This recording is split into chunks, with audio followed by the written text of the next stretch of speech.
Breaking news! An unknown creature vaguely resembling a human has been found near the edge of the local forest. It was first reported by mushroom pickers. They heard a strange howl, unlike the voice of any known animal. Then they saw a large round thing coming towards them from the thicket. The pickers left that place and called the police immediately. Then the thing came out of the forest and headed towards the town. People from nearby dwellings were evacuated. The area was cordoned off by police and journalists. We're reporting live from a helicopter. You can see this creature walking along the road and howling. It has big red arms, legs, and head, but we can't discern its facial features. It moves very slowly and makes unsettling noises. Scientists hypothesize this is an unknown species of animal that has been hidden from civilization in the forests. But what made this creature move out of its habitat?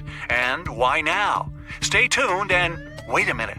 We see a young woman running towards the thing. She waves her hand and says something. Well, you pause the video and do a facepalm in exasperation. How did they come up with calling you a thing? You still shiver when remembering that day. But you should say it was even fun. You're the only person in the world who survived such a misadventure. A person who survived the sting of 100 giant hornets. You lean back and relive those memories. You make a living by catching scary insects and letting them bite you. People on the internet love to watch it, and you get a lot of money for such videos. But the main reason you do this is that you don't feel pain. You were born with an unusual feature. Your nerve cells stop responding to any external stimuli that may cause discomfort. You feel touch, heat, cold, and tickling, but anything that hurts is ignored by your brain.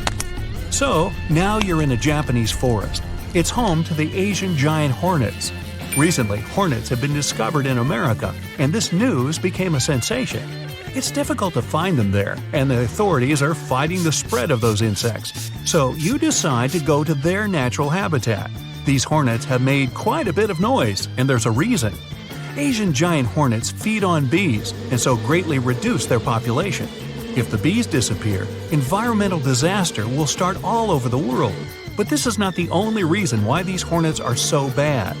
One hornet is about the size of an adult's thumb, almost 3 times the size of a normal bee. They have a sting that can pierce the protective clothing of beekeepers. Those who have been stung compare it to a red-hot needle. You turn on your action camera, attach it to a belt across your chest, and start the online broadcast. You walk through the forest and hear a loud buzzing hum. You seem to be close. It's the sound of the nest. You don't get too close because hornets can't stand when something threatens their home. They start being agitated. One hornet can sting 10 times. Insect nests have been found underground, in rotting wood, and even on buildings. If such a nest appears in the city center, the hornets will bite everyone who passes by. You can see the nest in the distance. It hangs on a broken old tree. Hornets are flying around, and one of them notices you. It's getting closer. The hornet starts flying back and forth in front of you, buzzing angrily. It warns you not to approach. It looks pretty threatening, so you take a step back. To catch a hornet, you put a drop of grape jam on your hand. The insect lands in your palm. With your other hand, you try to catch it. The hornet notices the movement and attacks. It plunges the sting into your skin and injects venom, which contains several unpleasant substances. Once it enters the bloodstream, it dilates the vessels around the bite. Your skin turns red. Your body fights the foreign substance and sends out immune cells. But the venom destroys these cells, causing your skin to swell. The effects of the sting can last up to 2 days. Also, the venom contains a substance that is toxic to the kidneys. Fortunately, you don't feel anything, and you've managed to record how the insect bites you. A red dot appears in the center of your palm. It's a little swollen, that's all. You're about to leave this place, but hear the buzzing around the nest getting louder. To get food, hornets fly far away from their nests. When they find a beehive, they label it with a special pheromone that attracts other hornets. It's like a beacon that hornets put on their prey. When you fed the hornet grape jam, it put such a tracker on you, too. And now, an army of hornets is heading straight for you. They sting you several times. You decide to run as far as possible. Hornets attack you from all sides. After about 20 stings, you lose count. You fight off the hornets with your hands and notice that your palms are so swollen that they resemble huge gloves. Your body is getting swollen because of a huge number of bites. It becomes difficult for you to see what is happening around you, as your eyelids are also becoming swollen. You feel nothing but slight discomfort though. Hornet's venom destroys immune cells throughout your body. You increase in size. Clothes are torn in some places. The belt from the action camera presses into your chest. It becomes difficult for you to move because your muscles don't obey. Soon, you start having trouble breathing. Your lips and cheeks are also swollen, and you can't open your mouth very wide. The face resembles several small balloons connected to each other, and your eyes, mouth, and nostrils are hidden somewhere behind these balloons. You manage to notice a few people walking through the forest. You want to shout for help, but instead you make a weird gurgling sound. People see you and run away in terror. You run after and ask them to stop. The people are screaming in fear. Your legs are so thick that they hit each other hard when you run. You're trying to run faster, stumbling, falling. A bear passes by. This fearsome predator notices you but stays still. You don't know if it's afraid of you or is just aware of what a hornet's bite is. Even the bear's thick skin is unable to stop their stings. No one in the forest dares to approach their nest, preferring to stay away from it. Your roar spreads throughout the forest. Birds fly away from the trees. With your huge hands, you try to reach into your pocket to get the bottle of jam, but you can't. The fingers are too big. Then you just rip the pocket. The bottle falls to the ground and shatters. Hornets lose interest in you and pounce on the tree. You run out of the forest and find yourself on a road. Cars honk and swerve around you. No choice left. You go along the road on foot and soon approach a small town. Then a helicopter appears in the sky. You're surrounded by police cars. The harder you try to tell them what's going on, the worse the sound you make. You can hardly see or hear what the police are telling you. It seems that no one will help you. You fall to your knees. At this point, a girl runs out and shouts to everyone that you're a human, a famous blogger. All this time you're broadcasting online, and one of your fans, this lady, was nearby. You mentally thank the girl and black out. You wake up in a hospital, still a little swollen. This time, you can talk and even smile. The doctors say you'll recover completely in a few days, but the media will remember you for many years. So, here you are, sitting at home, almost a year after your adventure, watching a recording of a TV news report. That video brought you a lot of fame and money. You want to repeat the success. This time, you don't want to deal with insects. You're going to bother a snake's nest. Ah, it's a lovely day for a boat ride in the swamp. If not for these mosquitoes, then today would be perfect. But for some reason, the mosquitoes keep getting bigger the further you go into the swamp. They started out as tiny, almost invisible insects, and can now be the size of your thumb. You can hear their buzzing as they whiz past you. You go deeper to investigate why they're so big. Eventually, you see a large cluster of mosquitoes the size of your hand buzzing around.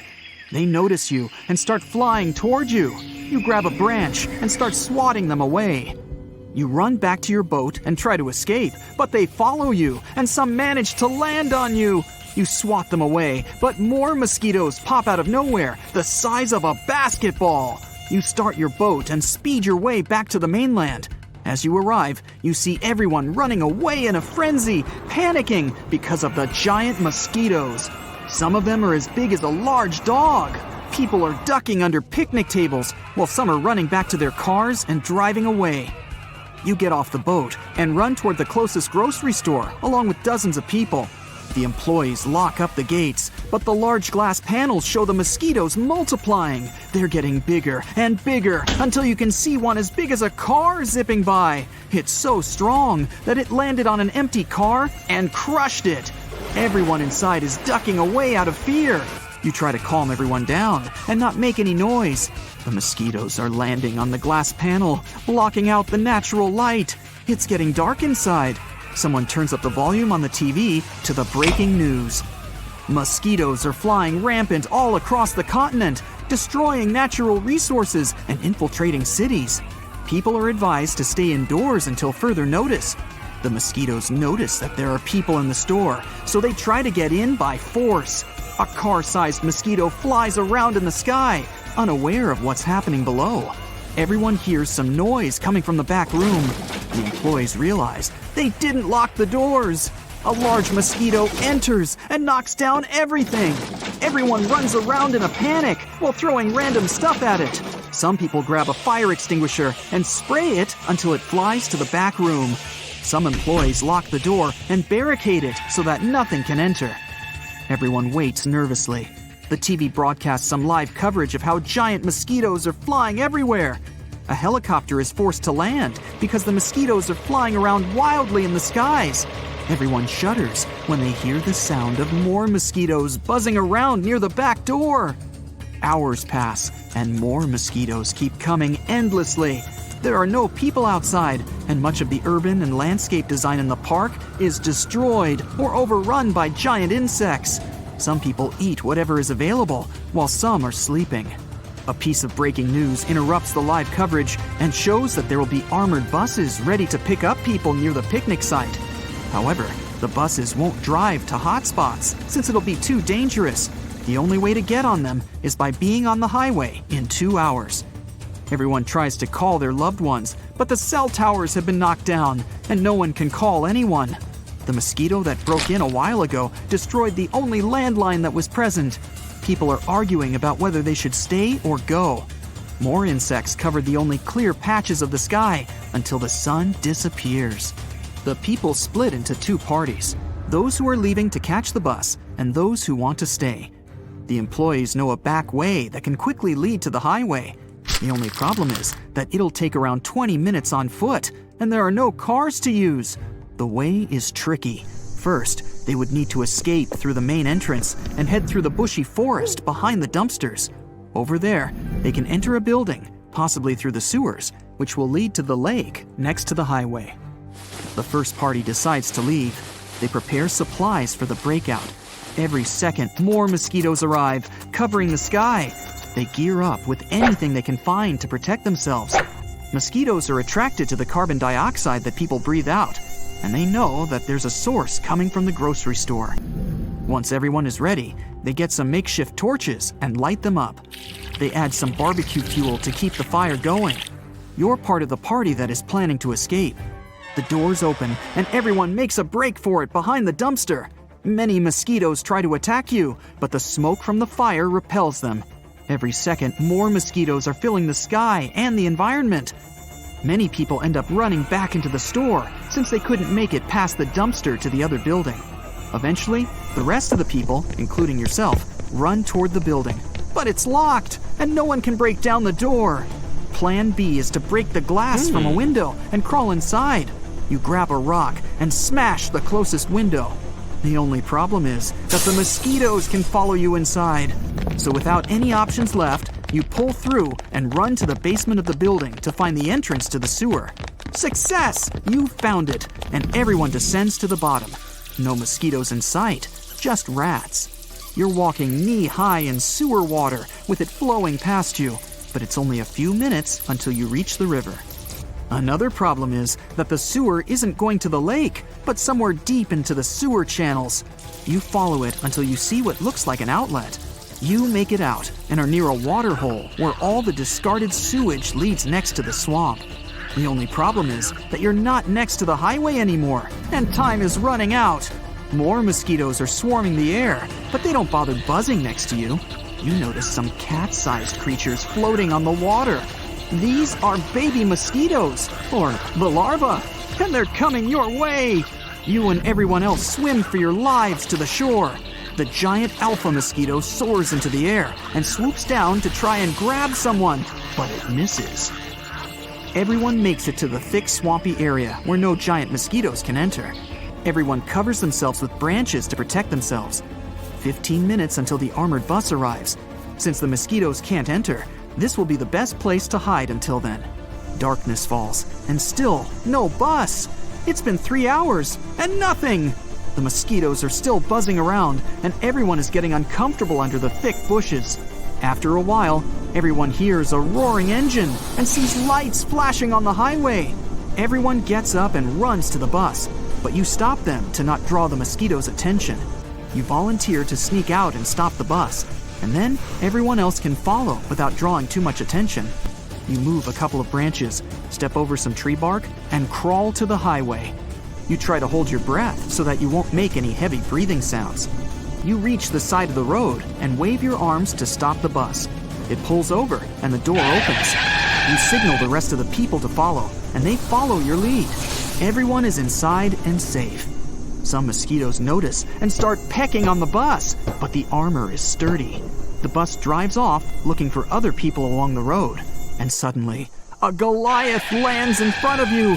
The bus stops and sees a mosquito the size of a Boeing 747. It looks straight at you. It gets ready to attack, but the bus speeds under its legs and drives off. The mosquito takes off and tries to catch the bus, but you enter a tunnel to the other side of the mountain. After a few minutes, you reach an open area with no trees or buildings. The bus is speeding while dodging obstacles along the way. Finally, you notice you are near the grocery store where you were held up. The bus opens the door for everyone inside to be taken to a safe zone. You hear from the aid workers that the whole world is being overrun by these giant creatures. As you drive along, you see a hybrid mosquito that has 2 heads and a scorpion's tail. It's as tall as the Statue of Liberty, and it's ready to attack. Whatever is causing these mosquitoes to grow abnormally is also making them into hybrids and mutants. And you thought it was going to be a good Monday. Millions of years ago, there were seas and oceans where deserts are today. What if it all comes back? Water instead of sand, where deserts used to be. Life on the planet would change completely. Sand can act like a liquid if a strong enough airflow makes it rise from below. The air reduces friction between sand particles, making more space. The particles begin to move freely, as if they're in a liquid. If a huge vent suddenly opened under the Earth's crust, blowing air from beneath, then perhaps the entire landscape would begin to sink, like being in quicksand. Such monuments as the Egyptian pyramids or the Sphinx would sink under the ground. Huge cities built on sand would disappear. The Sahara Desert would resemble one bubbling cauldron. Camel caravans would simply fall down. But don't worry, the animals wouldn't get hurt. Liquid sand is filled with oxygen, so they'd be able to swim in it. But what if sand turned into water instead of just a liquid version of itself? If this happened quickly and unexpectedly, then disasters would occur on all the beaches of the world. Imagine you're sunbathing on an air mattress on a sandy beach of a seaside resort. You're wearing sunglasses, the sea waves are tickling your heels, gulls are squawking overhead, and you have iced tea in your hands. A perfect holiday. But then, you feel your mattress moving. A wave hits you. You take off your glasses and find yourself in the middle of the sea. The entire beach has turned into water. It reaches way up to the road where cars drive and houses stand. You help people who were sunbathing nearby to climb on the mattress. You swim to the new shore, head home, turn on the TV, and see this is happening all over the world. Hundreds of thousands of beaches are flooded. Water overflows city streets and houses. People are scared. Some leave their homes, while others take surfboards and ride the waves. And while part of the world is trying to cope with a global flood of sandy shores, a 5th ocean is being formed at the same time. You get on a plane and fly over the largest sandy desert on the planet. The area of the Sahara Desert is 3.5 million square miles. This is almost the area of the entire USA. Billions of tons of sand turned into water in an instant. And all this water starts to spill over. Animals living in the sand, such as jerboa, scorpions, cobras, and many others, disappear from the face of the planet. The nearest countries are devastated by the flood. The new ocean connects to the Mediterranean, Red, and Tyrrhenian seas. The water level in the world's oceans is rising so much that most island countries have to evacuate to continents. In coastal cities, people sit in cafes and enjoy life. Some are sunbathing, while others try to escape from the heat in the shade. Suddenly, the wind rises and a shadow appears on the ground. People look at it, puzzled, and it keeps growing.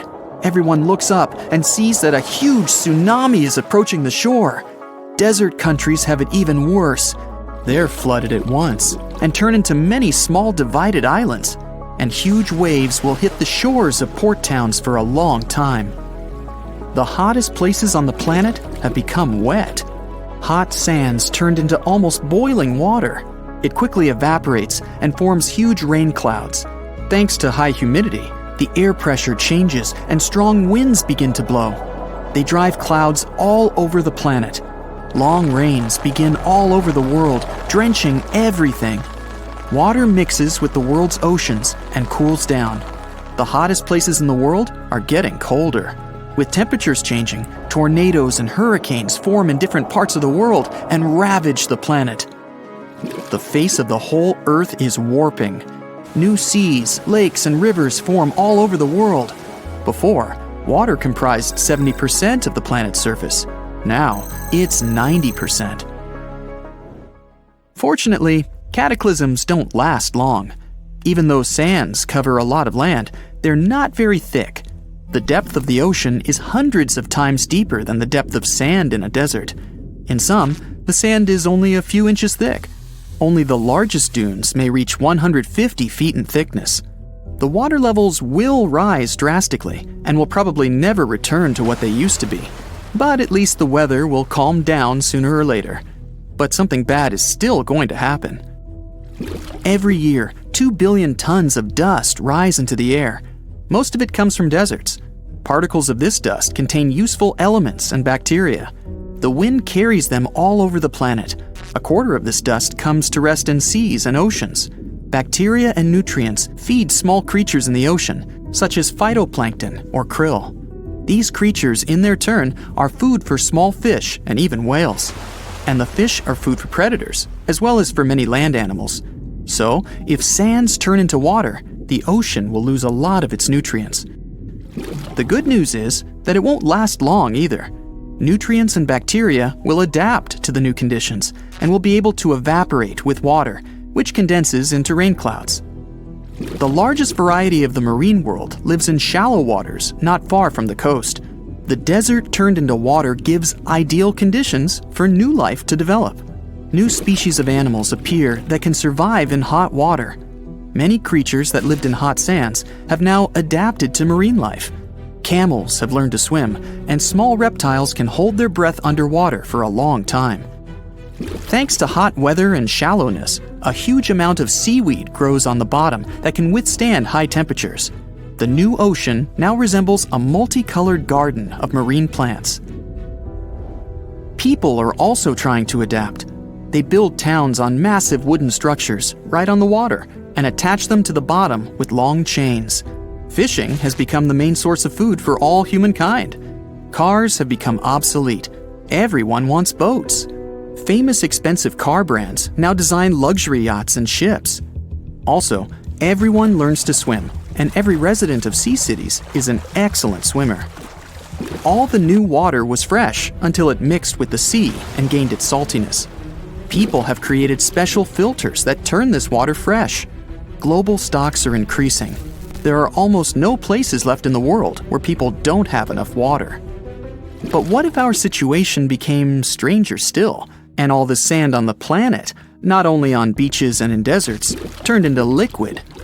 All hourglasses in the world would accelerate because the water flows much faster than sand. Sand is also used for all types of construction works. They use it in the production of concrete and to lay a strong foundation. It would be impossible to create bricks and clay without sand. Almost all houses, not counting wooden ones, would simply fall apart. But wooden houses could just rot because of the high humidity levels. Sand is used for glass. Production of mirrors, windows, and light bulbs would be greatly reduced. World reserves of drinking water would decrease as sand is a natural filter for purification.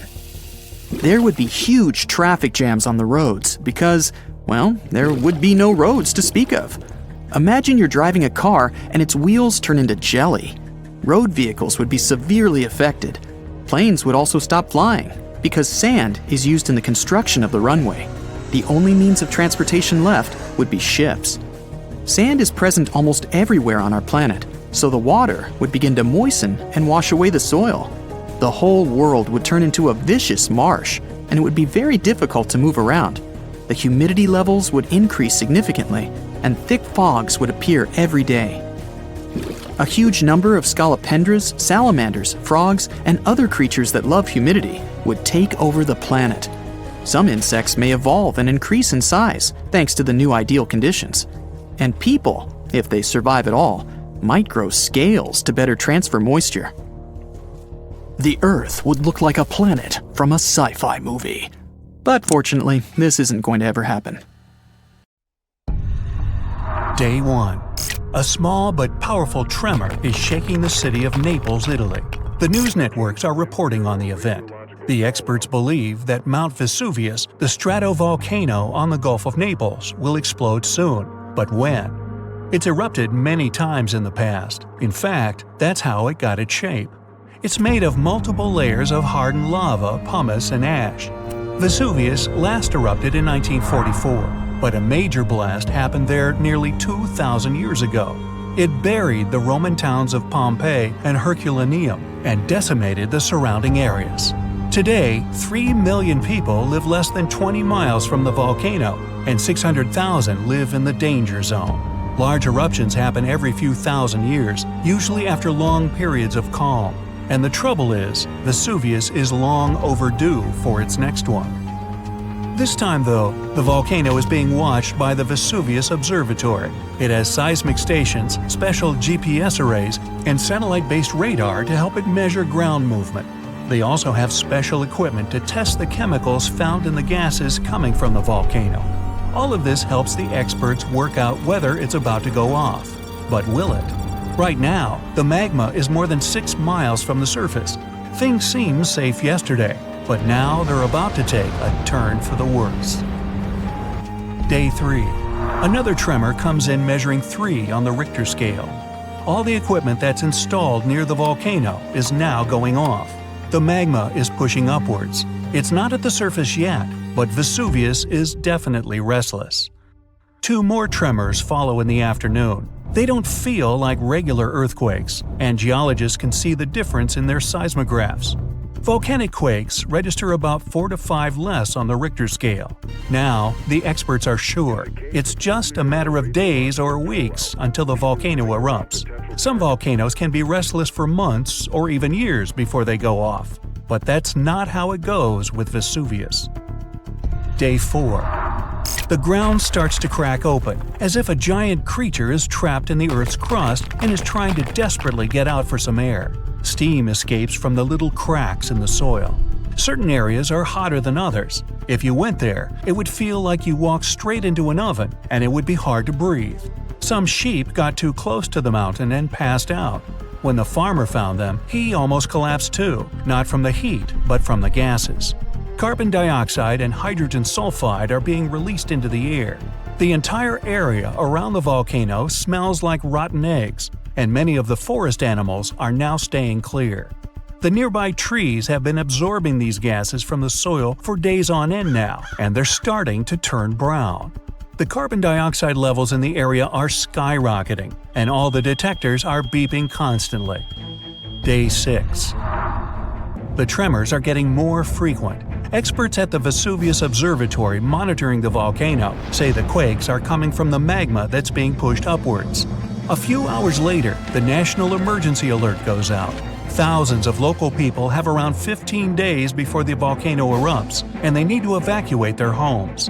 The 600,000 people in the danger zone start to pack their suitcases and leave in cars and trucks. There's chaos everywhere. But in all that disorder, some people are standing still.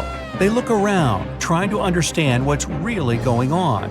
A few of them are taking photos of their homes. Others are streaming all the confusion on social media.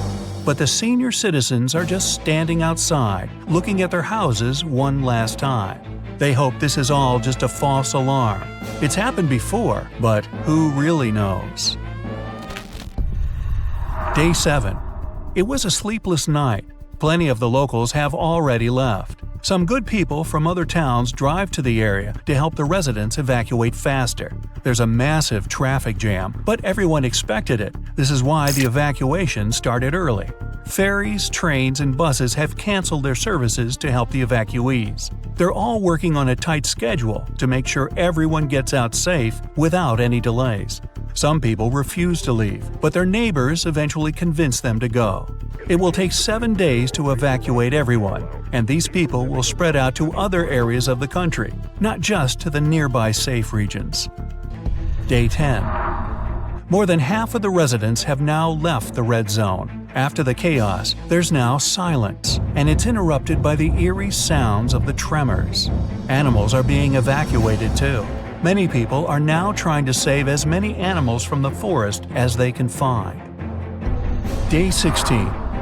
All 25 of the towns that were at risk have now been evacuated. The red zone is empty. But the tremors are getting stronger, as the volcano is a pressure cooker ready to explode.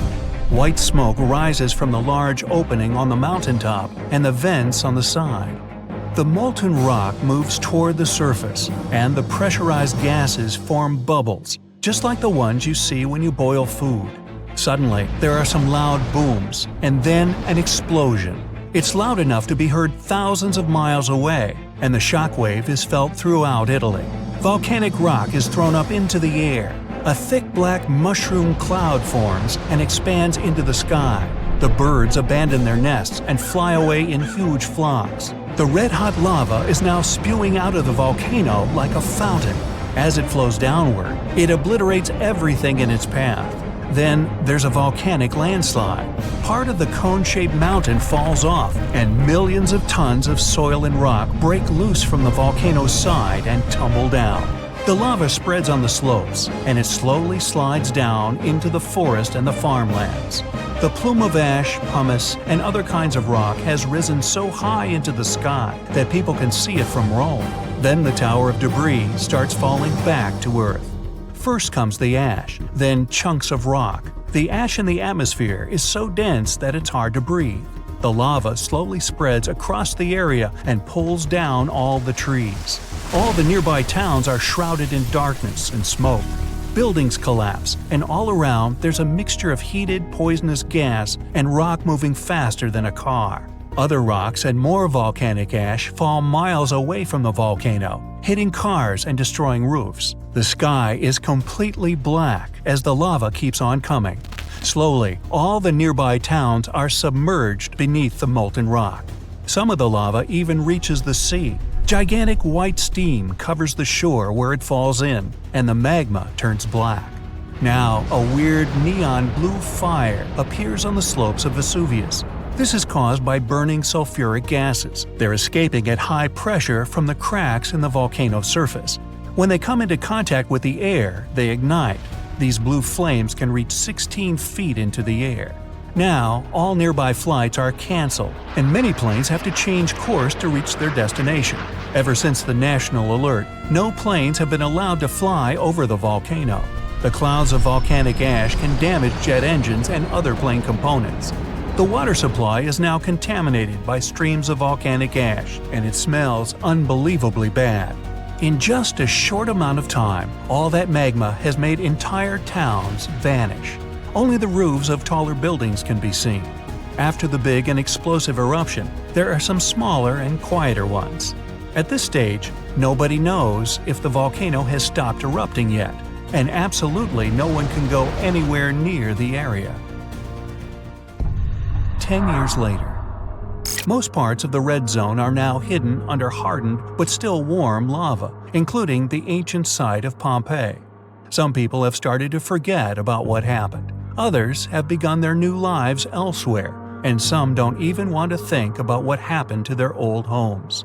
But several of them are counting the days until they can go back. 100 years later. You're walking in what appears to be a wasteland of volcanic ash. You suddenly realize that you're standing on top of your great-grandparents' town. Everything is now submerged under a thick carpet of solidified lava. But below it all, just about everything is still intact, completely frozen in time. Hey, if I said, "What time is it?" you'd probably look at your phone, laptop screen, or wristwatch to find out. But how do these devices know the time? In your devices, the time is set automatically by the program. But how does this program know the exact time? People set up wristwatches before the sale.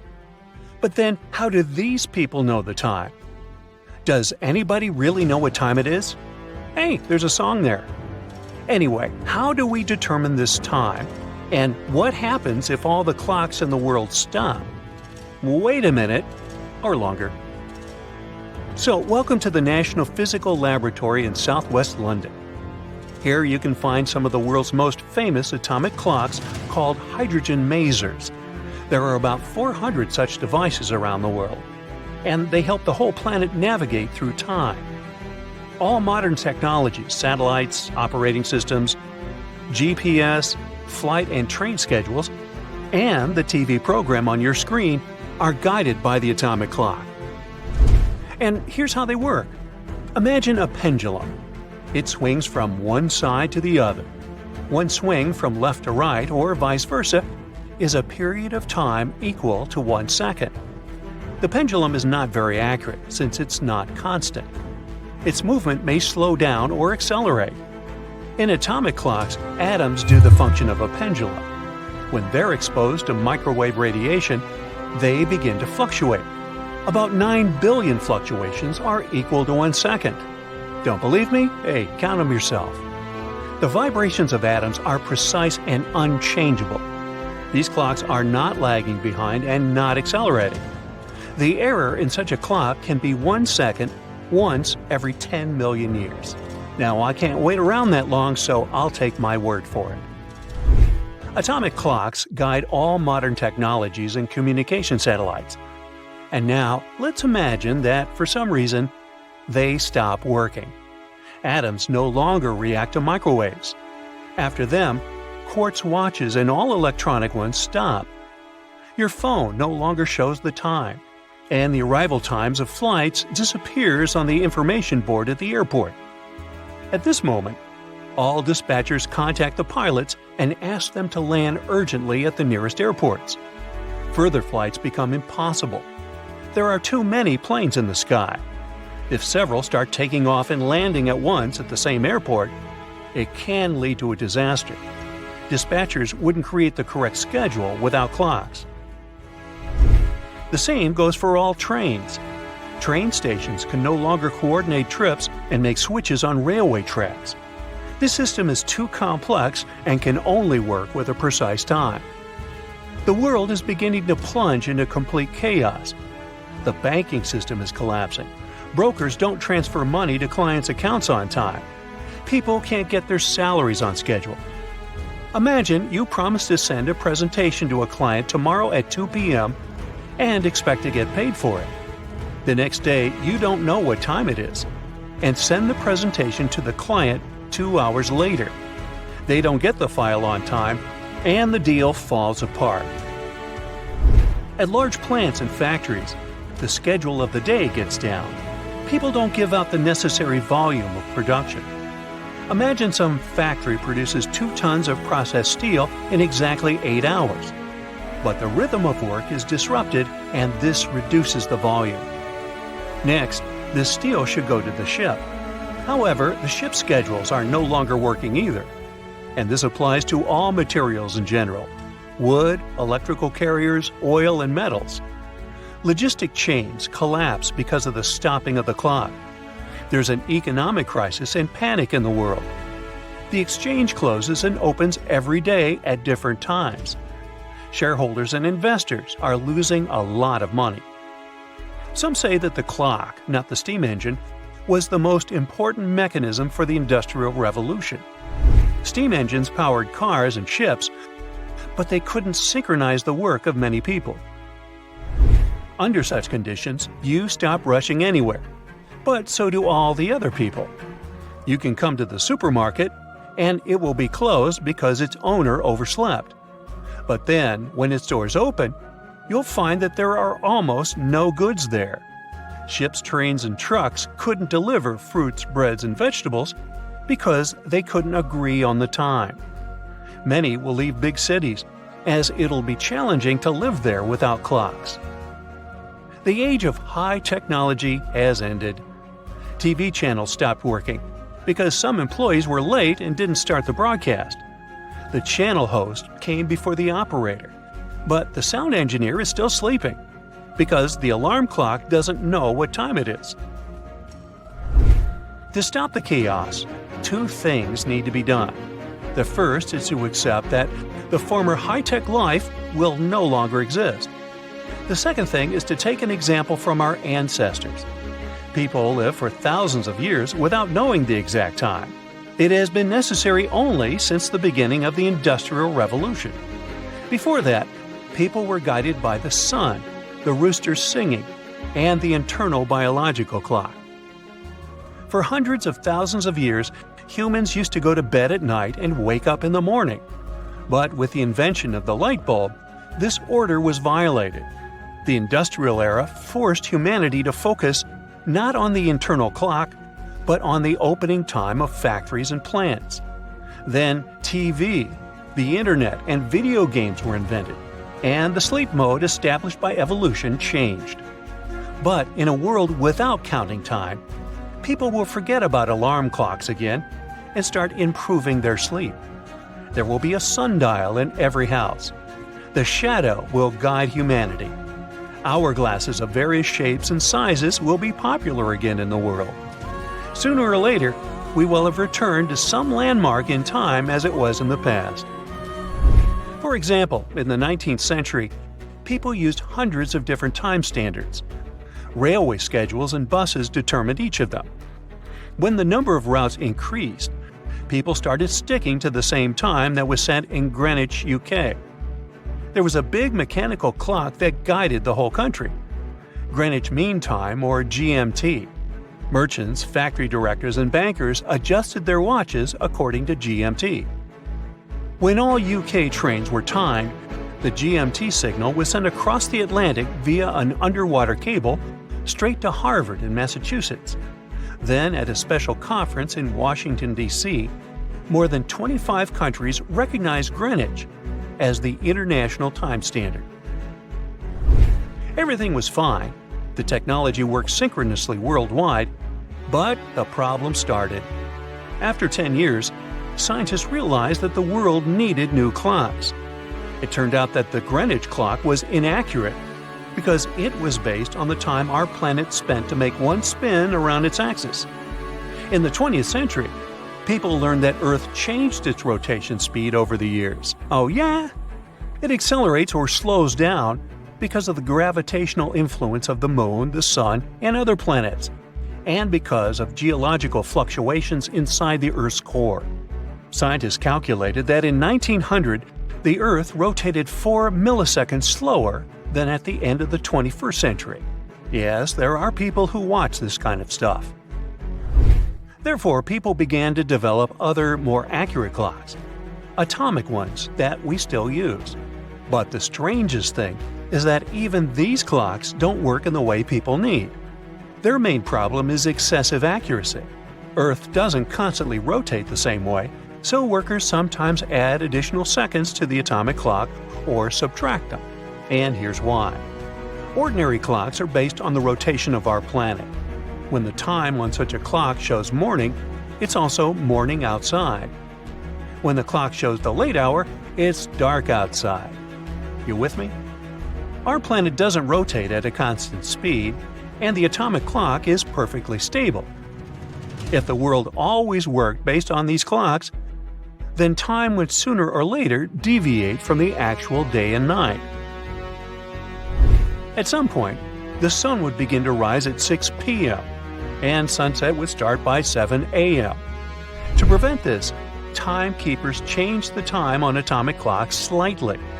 All of this is necessary to preserve the usual things for people so that the morning hour on the clock and the street coincide. Well, it's time for me to make like an atom and split. One day, all the crabs disappeared. People searched in the seas, oceans, lakes, rivers, rainforests. Not a single live crab, only old shells. Crabs shed or molt several times during their life. Their body keeps growing, but their shell doesn't. So they throw off their old suit and hide. They sit there in silence until their new one grows. But why did every single crab molt on the same day? Where are they hiding? 6 months later, "Sweet," says an old fisherman, and pulls on his fishing rod. He's out on his boat catching fish in the Atlantic. The rod hasn't moved for an hour, but now it's latched onto something big. The fisherman pulls the rod with all his strength. Then the joy on his face turns to fear. A giant crab claw shoots out of the water and snips the fishing line. A second claw appears and crushes the boat in half with one pinch. Just then, a cargo ship sails by and scares the monster away. Some sailors pull the fisherman on deck, and he looks down overboard. A huge crab the size of a car is swimming around. Its claw shoots out again and grabs onto the ship's metal hull. The screeching of metal is insane. The captain signals full speed ahead, and with a jolt, the crab's colossal claw comes loose. The ship sails to the shore on a low and mysterious tide. There's a strange vibration on shore. The sand begins to sink in on itself and form funnels. Humongous crabs crawl out. There are hundreds, thousands of them, and they're all heading for the water. Panic strikes, and people scream and run inland. While they flee, some people video the madness. It goes viral. But they're not alone. People everywhere are coming face to face with these monsters. No one knows what's going on. Crabs dig burrows when they molt. Deep down in the sand, they're protected from predators and bad weather. This time, something weird happened. They hid way deeper than ever before, so they had more time to grow. For 6 months, they've been sitting and waiting for their new shell to grow. Now they're out, and they only want one thing: food. Most crabs eat fish, alive and not, snails, and even other crabs, anything that gets in their way. They love fights and are naturally aggressive. But now that they're massive, small shellfish and algae are just not enough. A big fish would be delicious, but they can't catch them because crabs don't swim well. But on land, they move pretty quickly. The big fish are safe, but what about the rest of us? One day later, thousands of eyes come out of the water like 1,000 submarine periscopes. Crabs have excellent vision, and they can spot a potential meal from far away. Their eyes can distinguish between houses and moving objects, cars, and people. Thousands of pairs of sharp, snapping claws emerge from the water and head for the city. There's chaos on the street. Crabs are running around, cutting down electric poles, overturning cars, and smashing glass. Everyone rushes off the street and heads for a narrow alley. A crab cuts off their escape. It eyes its prey, but it looks like the alley's too narrow. Phew, the people are safe. Not. The crab turns sideways and squeezes into the alley. It's hungry, and it starts snapping its claws. They're blocked in on all sides. The crabs are everywhere. The only way is up. People scramble up the fire escape to the roof. The crabs try to follow, but everything they grab onto, trees, even the metal fire escape, crushes under their enormous weight. The crabs are left looking up, hungry. Up on the roof, people watch as crabs destroy their city. Humans hunker down in their homes, but that doesn't stop the crabs. They break down doors and walls. Everyone gathers on the roofs, looking up to the sky for help. Helicopters finally arrive and evacuate the city. Huge crabs bring huge problems to Christmas Island. It's in the waters between Indonesia and Australia. The islanders pack their bags, drive to the pier, and leave the island. They're pretty scared, but also a bit confused. Once the last human's gone, the island gets quiet. But there still aren't any crabs. What's going on? The sky is overcast, and it starts to rain heavily. As soon as the first drop hits the ground, a tiny vibration shoots across the land. The rainforest in the middle of the island starts to change shape. Trees fall and the earth shakes. But this is not an earthquake. It's worse. Giant red crabs poke their heads out. Not hundreds, not thousands, but tens of millions. These crabs migrate every year from the rainforest to the coast of the Indian Ocean to breed. Even at normal size, the crabs cover the roads. They look like a long red river. The migration lasts about 3 weeks. But now that these crabs are so big, they cover almost half the island. They demolish trees, cars, houses, everything in their path. Then, just like that, they disappear into the Indian Ocean. It looks like a typhoon swept over the whole island. Crab hunters appear all over the world. They trap the monsters and tame them. But no, people don't use crabs as pets. They sit on them and joust. In the Middle Ages, 2 knights with spears would ride on horseback and charge at each other. Now there are crab tournaments. Supersized crabs instead of horses, and claws instead of spears. The strongest crabs live on the tropical islands in the Indian and Pacific Oceans. Coconut crabs. They don't need much water, they mostly live in forests, and their claws are the strongest of any crab. The only thing that comes close is the awesome power of an alligator bite. Try to split a coconut. You'll need a hammer, maybe some other tools. These crabs do it with their claws, and that's when they were regular size. Now they can chop a palm tree in two without breaking a sweat. But there is some good news out there. Japan is home to some useful crabs, spider crabs, the largest in the world. Their normal size is about 12 feet from claw to claw, about the length of a car. Their long legs make them look like spiders.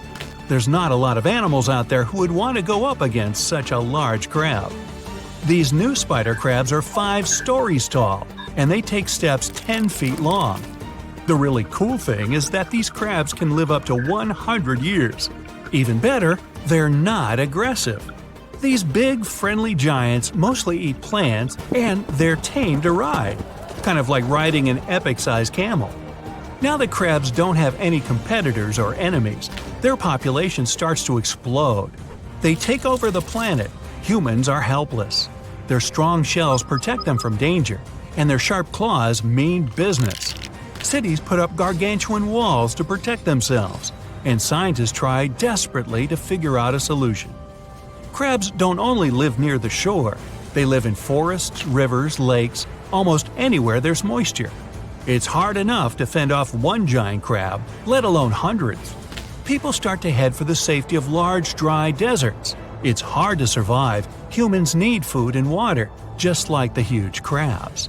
Crabs are taking over everything. Humans don't have the resources to stop them. It seems like all hope's lost. But just then, they remember. There's no need for scientists and inventors. There's an old fisherman's trick that might just be the key to controlling the crabs. It's called a crab's bucket or crab trap. If you put a bunch of crabs into one bucket, they won't be able to get out. By instinct, they start to interfere with each other. One crab climbs up, but the other crabs grab it and pull it back down. Doesn't have to be a bucket. The traps can be all kinds of shapes: funnel, cube, even pyramid shaped. And that's what people decided to do. They dig deep ditches all over the world and line them with concrete so that the monster crabs can't dig their way out. Then they lure the crabs in with some tasty fish and seaweed. Once the crabs go in, they're trapped for good. Victory! And soon, down at supermarkets all over the world, there's a special sale on fresh crab. Hey, don't forget the seafood sauce.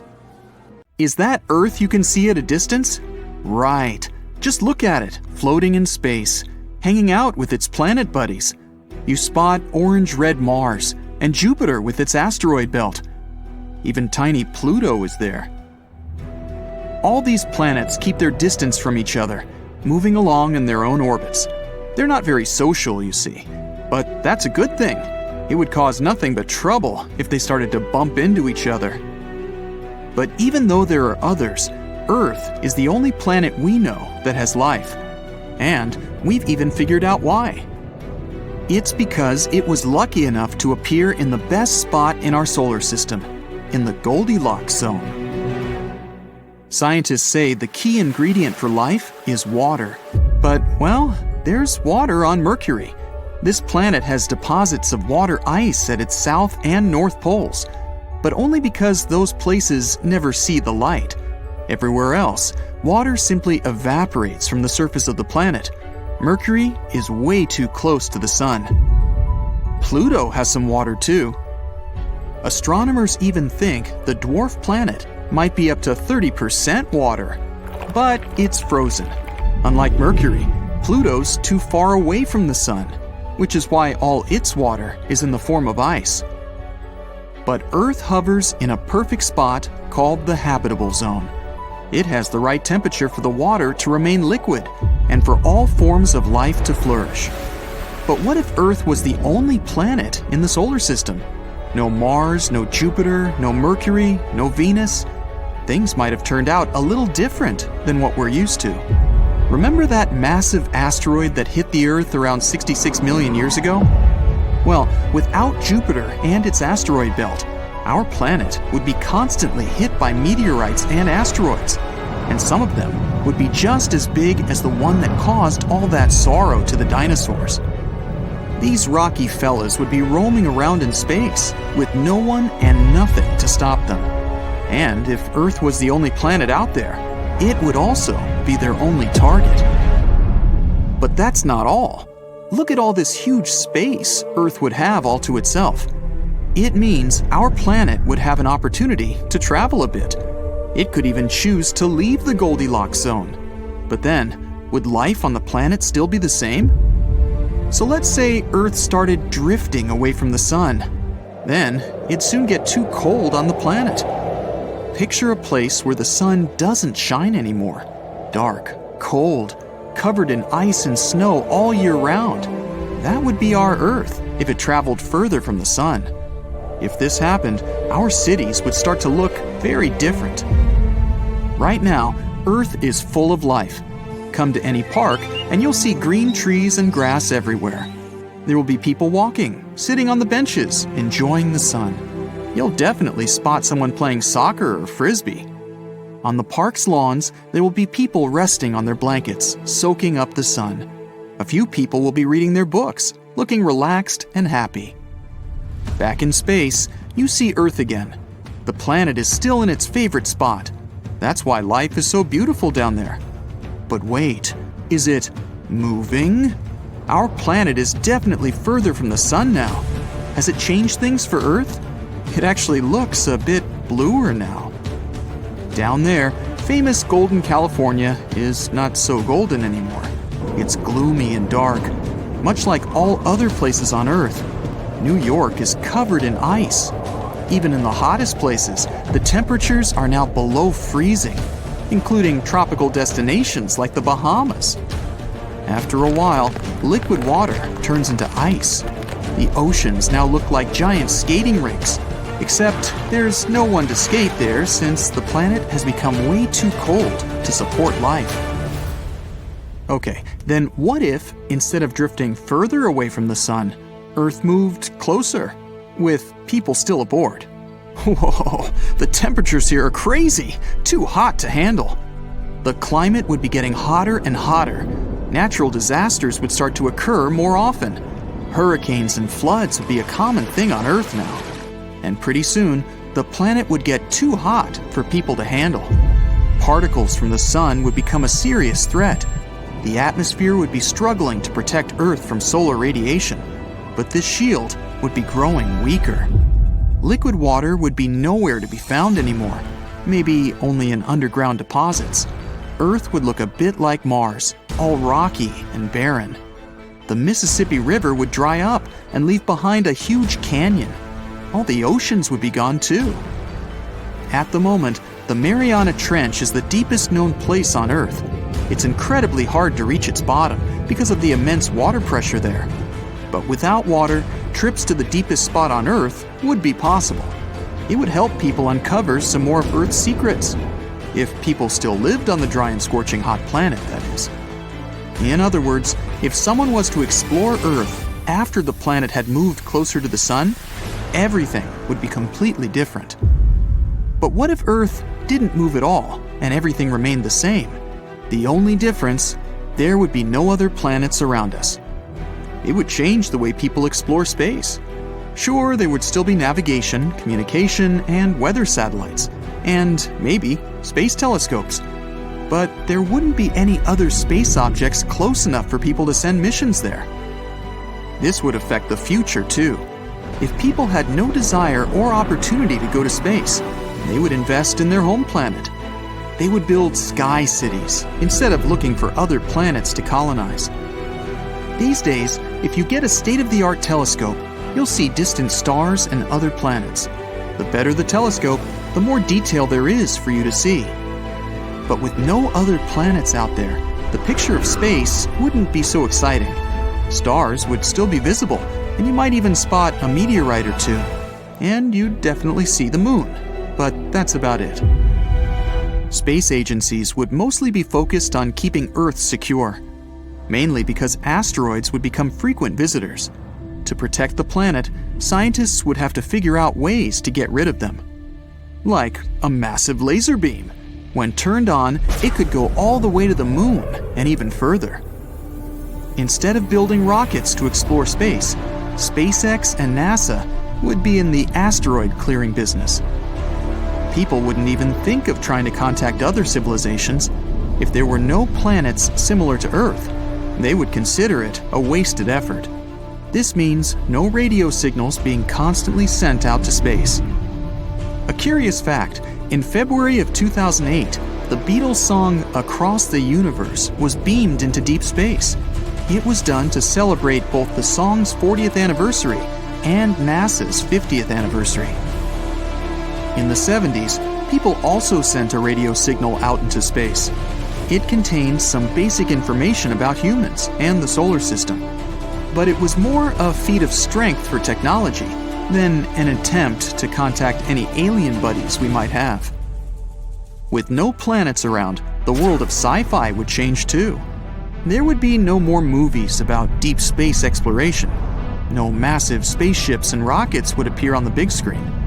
And since there would be no expeditions to other planets, no rovers would be sent to space to look for signs of life and explore new worlds, like what the rovers on Mars are doing right now.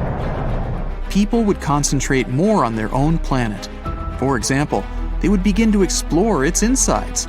New technologies would allow us to dig much, much deeper, all the way through Earth's crust and further. And doesn't a trip to the planet's core sound exciting? Instead of astronauts, there would be explorers of the deep underground. New drilling technologies would be invented to make the digging process more effective. There would be new types of vehicles. They would be created to drill and protect explorers from the enormous underground pressure. While exploring the world under the planet's surface, people would likely find absolutely new life forms. Those would be mysterious creatures that evolved to survive in the dark, in extreme temperatures, and with barely any food. It certainly helped people understand more about their home planet. Yep, there's ice all around, as far as the eye can see. A white desert covers the entrance to your cave, the one where you and a bunch of other settlers live. Everyone's gathered around a fire pit, trying to keep warm, telling each other stories about how much snow they saw the other day. Some are running around playing tag, throwing sticks, whatever people used to do for fun 300,000 years ago. You're one of the earliest Homo sapiens to ever walk the earth. Others are sleeping or just resting their eyes. All around the cave, all you can hear are stomachs rumbling, sounds like a wild animal lurking around. You look out the mouth of the cave and see that the storm has cleared. Time to grab some tools and head out as a group. In the open wilderness, you find some berries covered in snow and plants that might be edible. But it's not enough to feed the whole tribe. It's the Ice Age, and there's not much vegetation growing anywhere. One of your friends spots some large footprints in the snow. The chase is on. You can't tell what it is, but it should be enough to feed everyone for a couple of days. As you go deeper into the snow-covered forest, you hear a growl behind you. You hope it's your stomach, but you look behind you and suddenly black out. An ice age is a period when large sheets of ice cover everything, changing the Earth permanently. It's partly responsible for the raising and lowering of sea levels, as well as the current layout of the continents.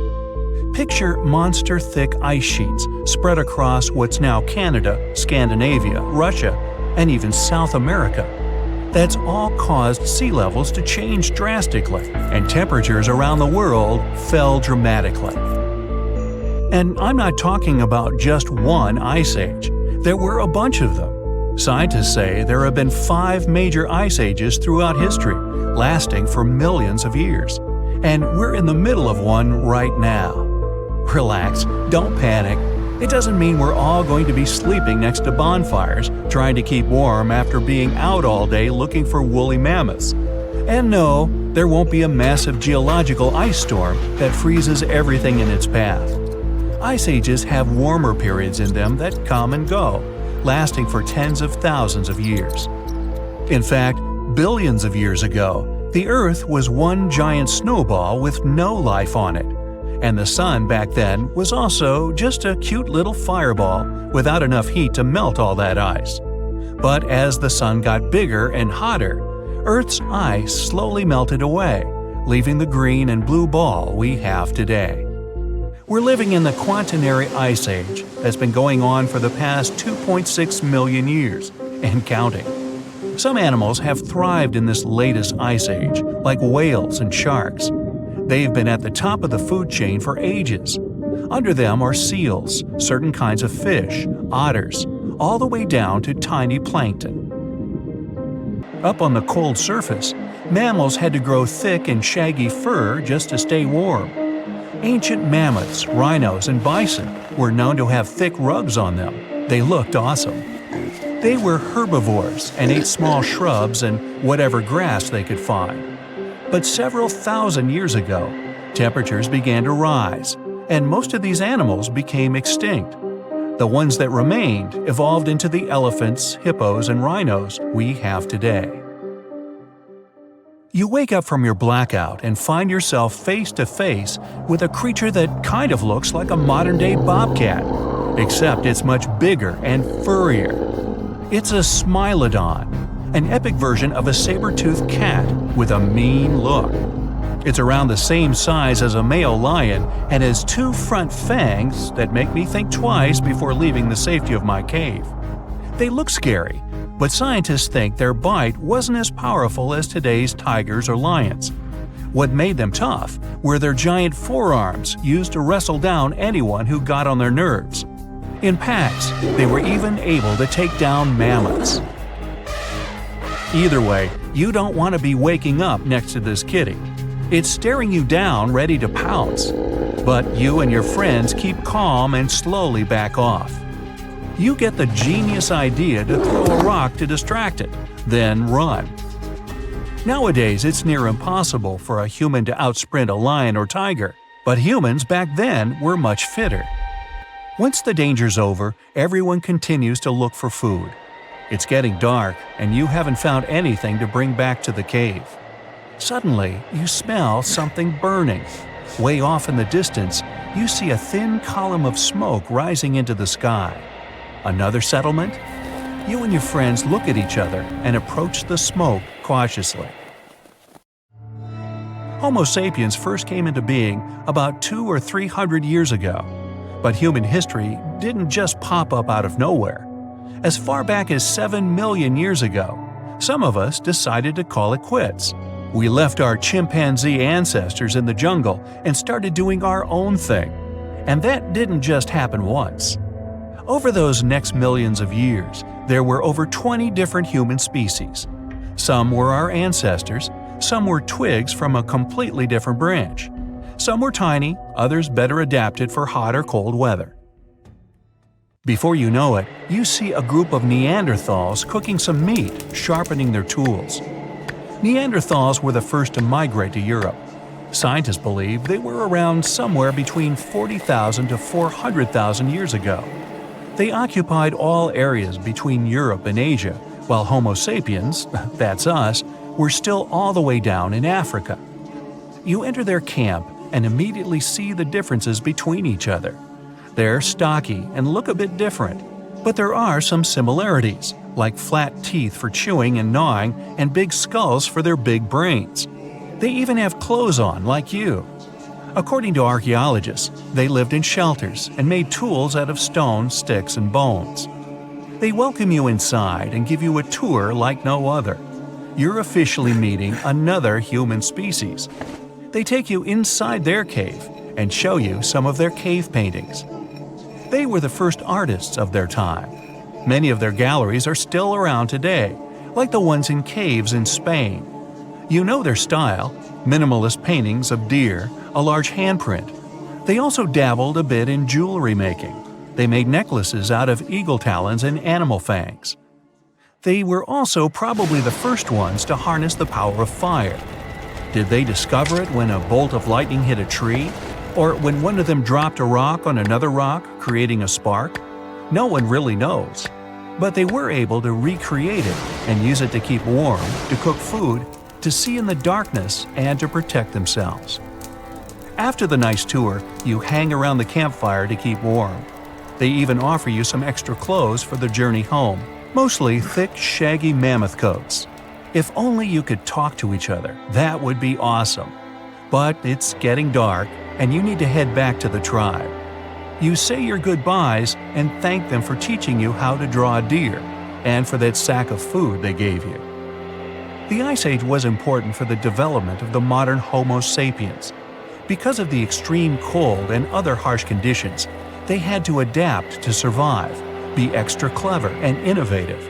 They developed advanced tools and even used bone needles to sew warm clothing. They may have hosted the first ever runway show.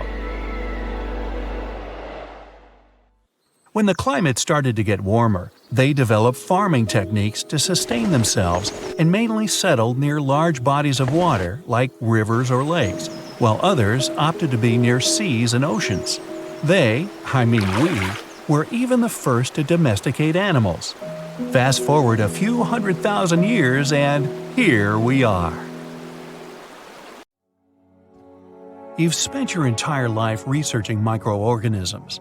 Last few years, you've been creating a device that can shrink you in size.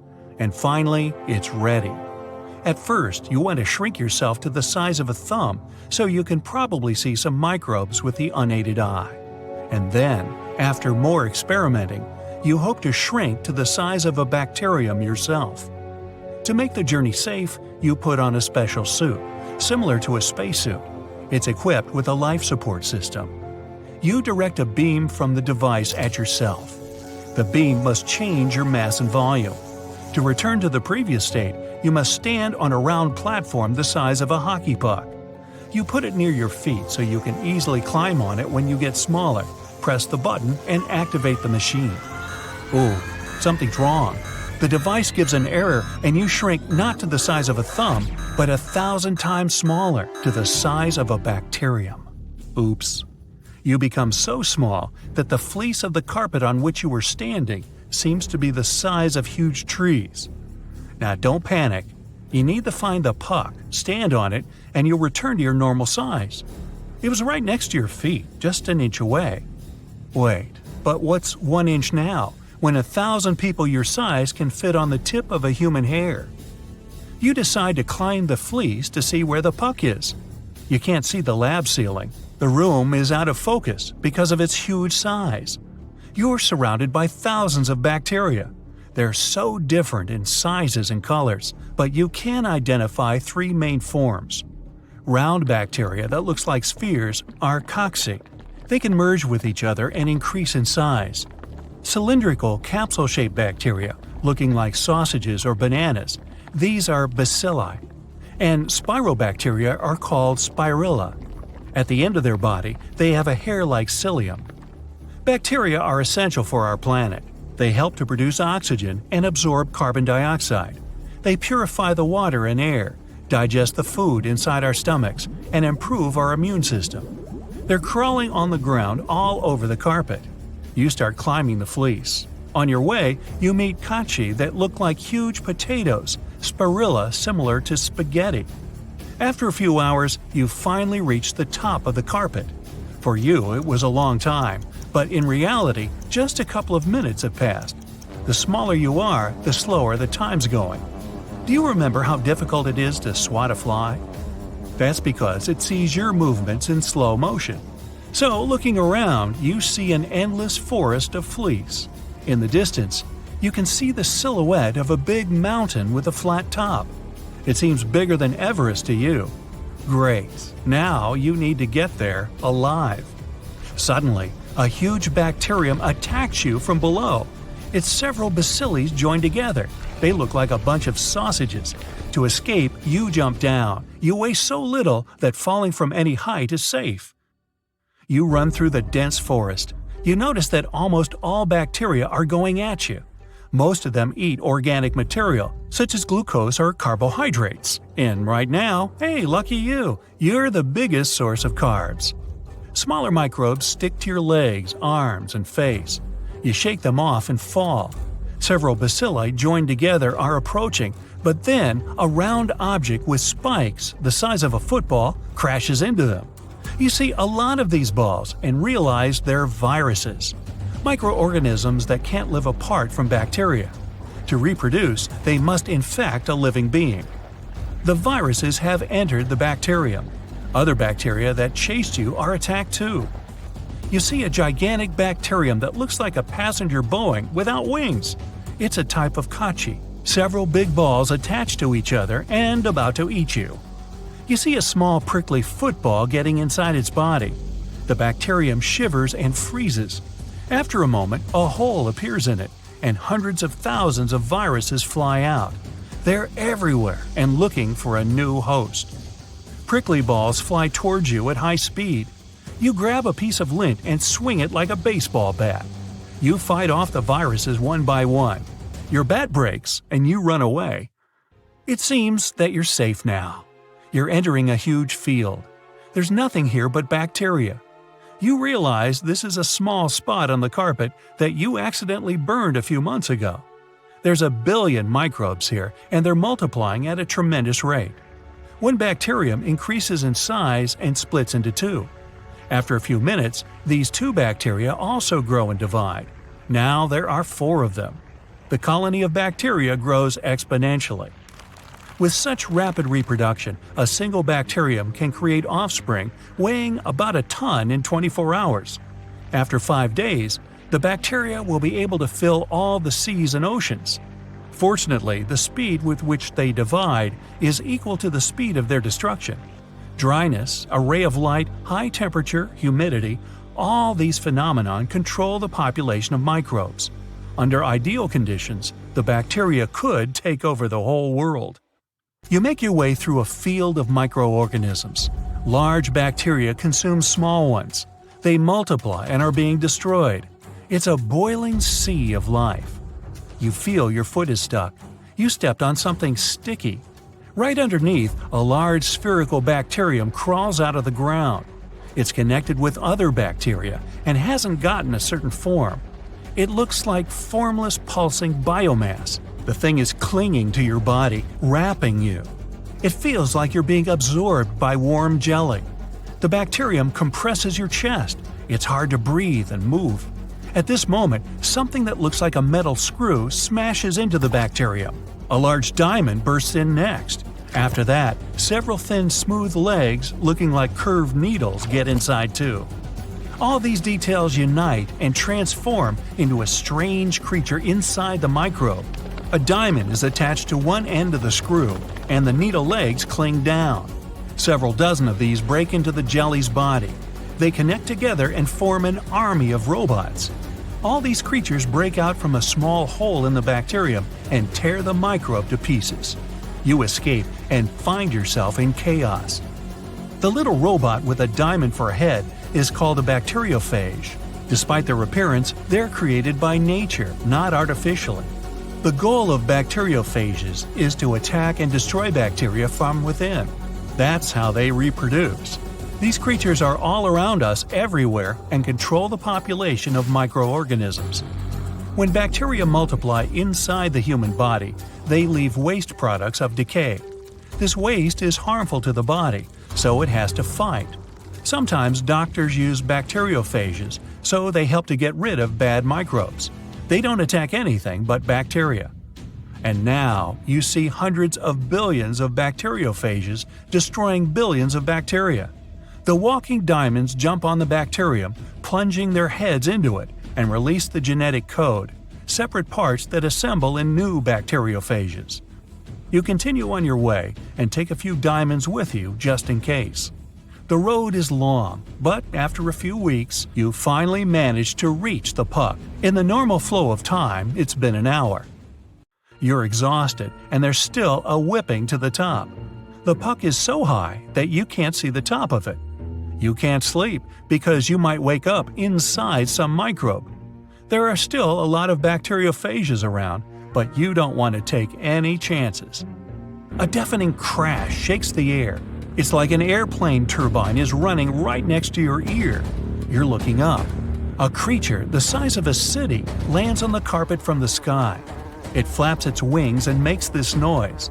The wings create a hurricane. You grab the fleece to keep yourself from being blown away. The creature smells bad. One of its legs resembles a large skyscraper. You realize it's a fly. Here's your chance to get to the puck. Big orange eyes divided into thousands of segments look like two planets. You climb on the tip of the fly's leg. The insect takes off and you hold on tight. The carpet is moving further and further away. From up here, you can see the top of the puck. It's so wide that you can't see the round edge. You let go of the fly and fall. In the air, you run into millions of bacteria. Finally, you land on the solid puck surface. The device activates, and you return to your normal size. You are, indeed, one lucky bug.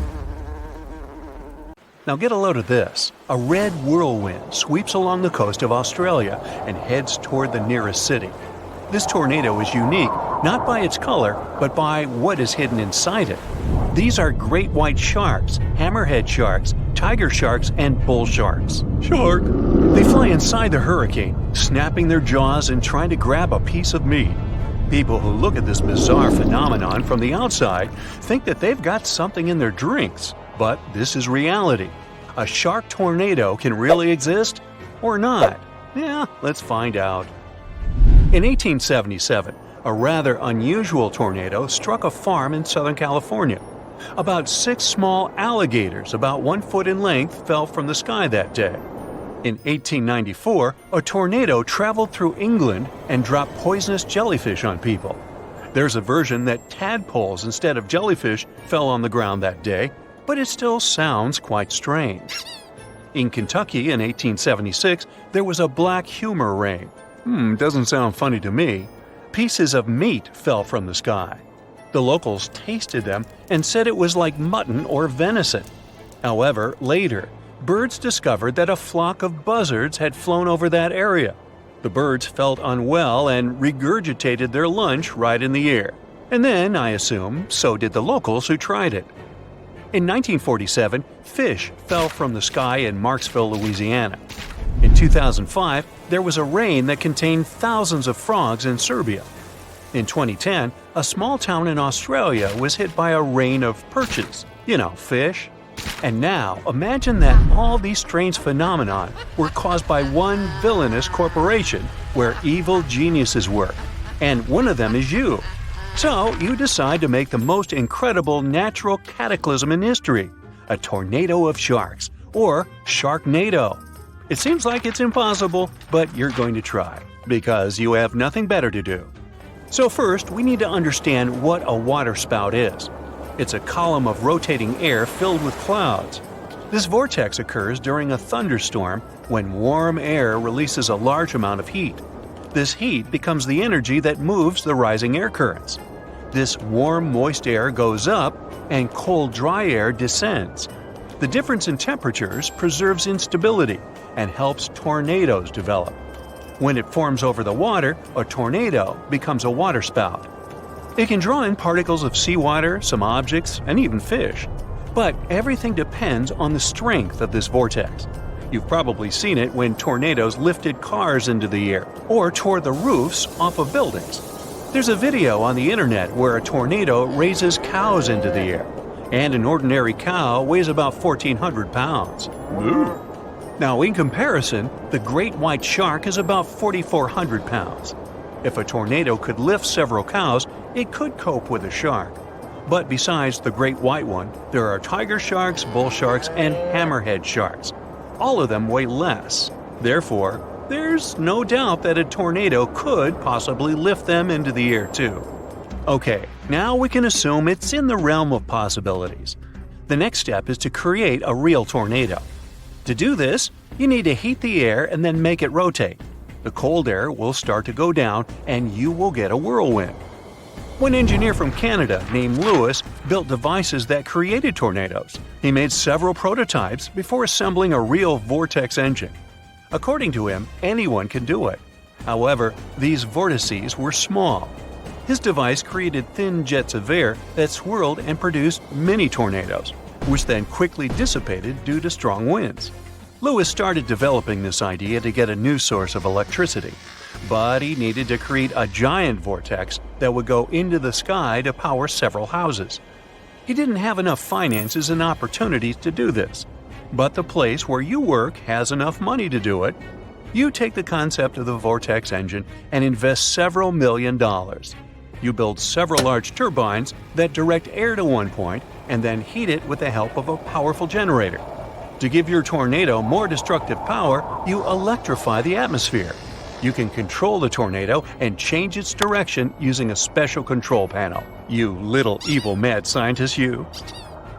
So you come to the coast of Australia, where there are many sharks of different species. To force them to gather in one place, you must throw several tons of minced meat into the water near the shore. Let me suggest that you don't do this by hand.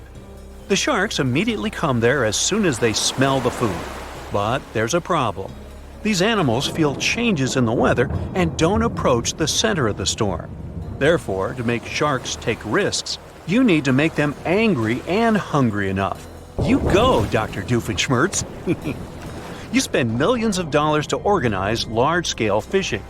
You throw huge nets into the water, and within a week, catch all the fish, shellfish, and other marine life that can become dinner for sharks.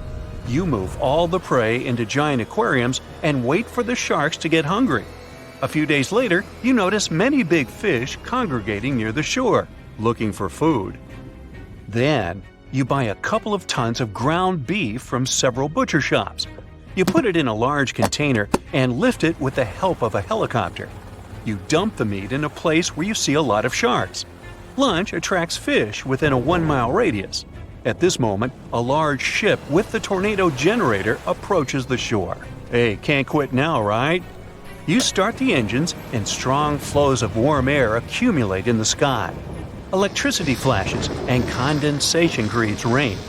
A powerful vortex begins to form in the sky.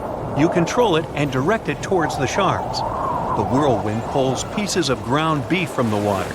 The dust particles mix with the meat, and the tornado turns red. Oh, I think I'm gonna barf. You increase the strength of the wind and see how the sharks begin to rise into the air. More precisely, they jump out of the water to grab the meat, and the tornado picks them up. When several sharks are inside the vortex, you direct them toward the shore. People are running in horror. Some sharks fall back into the water, and some fall to the beach. The hammerhead shark falls right into the kitchen of a coastal restaurant and eats the whole menu. The shark is also a pig. You direct the sharknado into the city.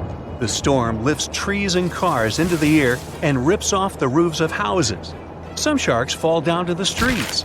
People are running in different directions. The shark vortex passes through the city, scattering sharks. Of course, sharks don't crawl on the ground and don't try to eat people. They're just in shock and don't understand what's going on. Hey, what can I say? It's a PG sharknado. Even in the ocean, sharks don't like to bite people. All attacks occur because sharks mistake them for seals or other sea creatures, which all look like food. Also, toothy fish can swim up to people out of curiosity. And now they're disoriented and having big breathing problems. Fish need a constant flow of water passing through their oxygen-extracting gills. Depending on the species, sharks can last without water for several minutes to an hour. At this moment, you realize that you have carried out not a villainous plan, but a stupid thing that has caused so many fish to suffer. Now, you need to fix everything. You have several helicopters that can transport the fish back into the ocean, but they're twitching and snapping their jaws in fear. Therefore, to calm them down, you use darts with sedatives. Then you help rescuers to fasten the sharks to the helicopters and lift them into the air. You have to get one fish out of an apartment on the 7th floor. Another shark was lying in the park.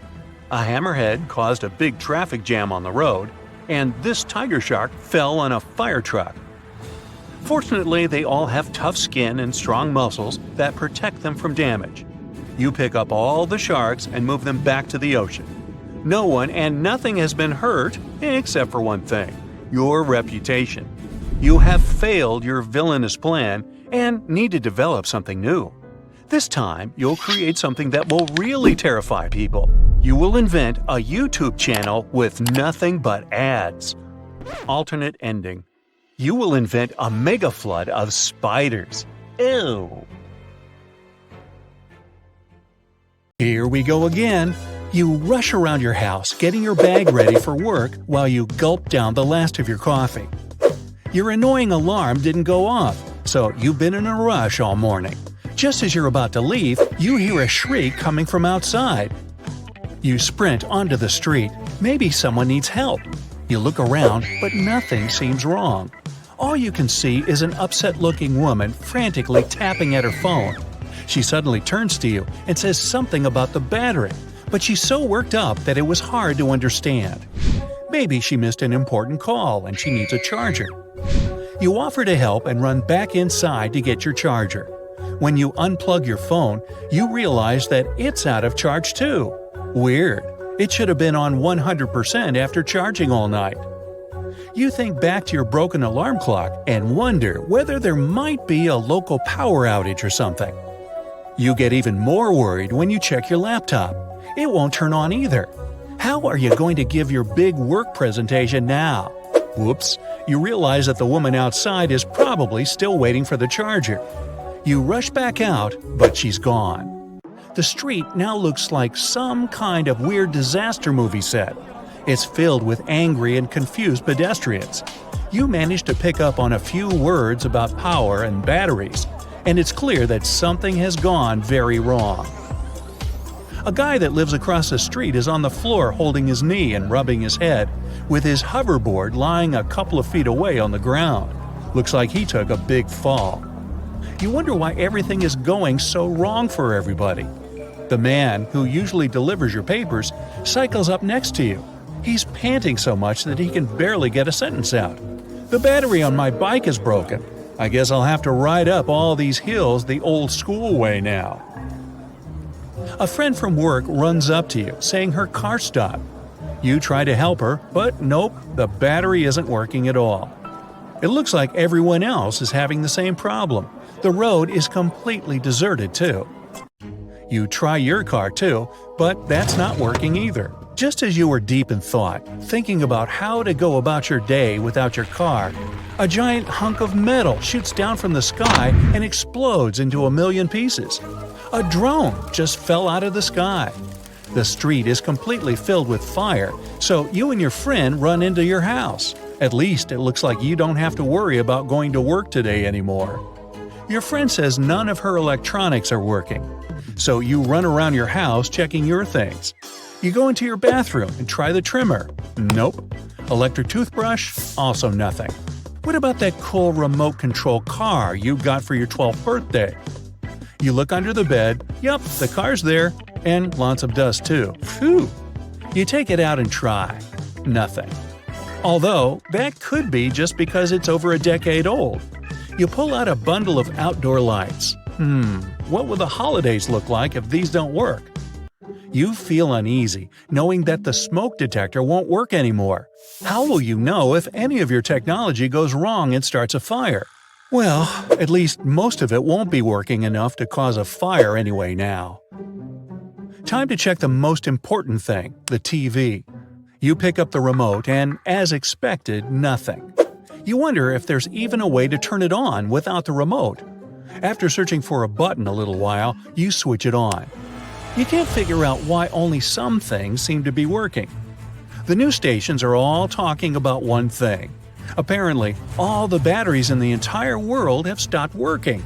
That explains why the TV is fine. All of the channels showing emergency news broadcasts with clips of chaotic traffic problems and people despairing over their broken devices. There's a banging at your door, and you realize that your wireless doorbell won't ring anymore. That's actually good. Now, you don't even have to pretend you're not home when that annoying neighbor comes to visit. Speaking of neighbor, hopefully, his guitar amplifier won't work anymore. You might finally be able to sleep in on Saturday mornings. Oh no, your new wireless headphones will be useless now. You'll still be paying for those for a couple more months and can't even use them. Another one of your friends, Ryan, is at the door. Luckily, he's a bit of a genius, so he might be able to help figure out what's happened. It freaks you out a bit when he tells you how bad things are looking in the world. Batteries are very important for our society. Most of the technology we use needs batteries to function, but we rarely pay much attention to them, or at least not until our TV remote stops working. Ryan begins to explain that the first battery was invented at the beginning of the 19th century. It stores chemical energy that gets converted into electricity that we use to power things. You cut him off. Why would you need to know about that? How can you get your phone working again? He shakes his head. Apparently, scientists all over the world are looking into the problem, but it seems like all batteries have just stopped working completely, and they have no idea why. The batteries we mostly use are lithium-ion ones, the type you find in smartphones and laptops. These can be easily recharged and offer a smooth and reliable power supply. But not anymore. They're just useless chunks of metal now. The disposable ones are broken too. And now, all batteries have stopped working. There's no way to store power at all. Ryan looks scared and broken. It looks like the world is heading back to the 19th century again. You thought this would all get fixed, but it begins to dawn on you how much the world will change without any way to store power. You get why Ryan looks so desperate, and your face begins to pale. What will people do now? No digital watches, tablets, laptops, calculators?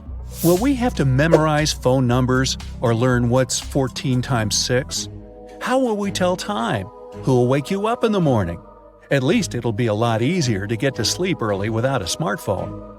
Will people have to get up every time they want to turn on their TVs now? Will they have to socialize without their phones when sitting in bars? No more carrying laptops around and working on the go. You won't be able to jot things down on a Word document anymore. You'll have to get used to writing instead of typing. Pen, paper? You haven't seen those since high school. Oh no, you might have to start reading books again.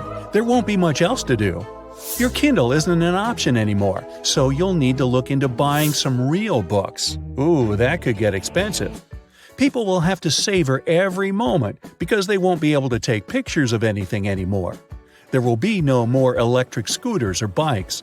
Electric cars won't be of much use either.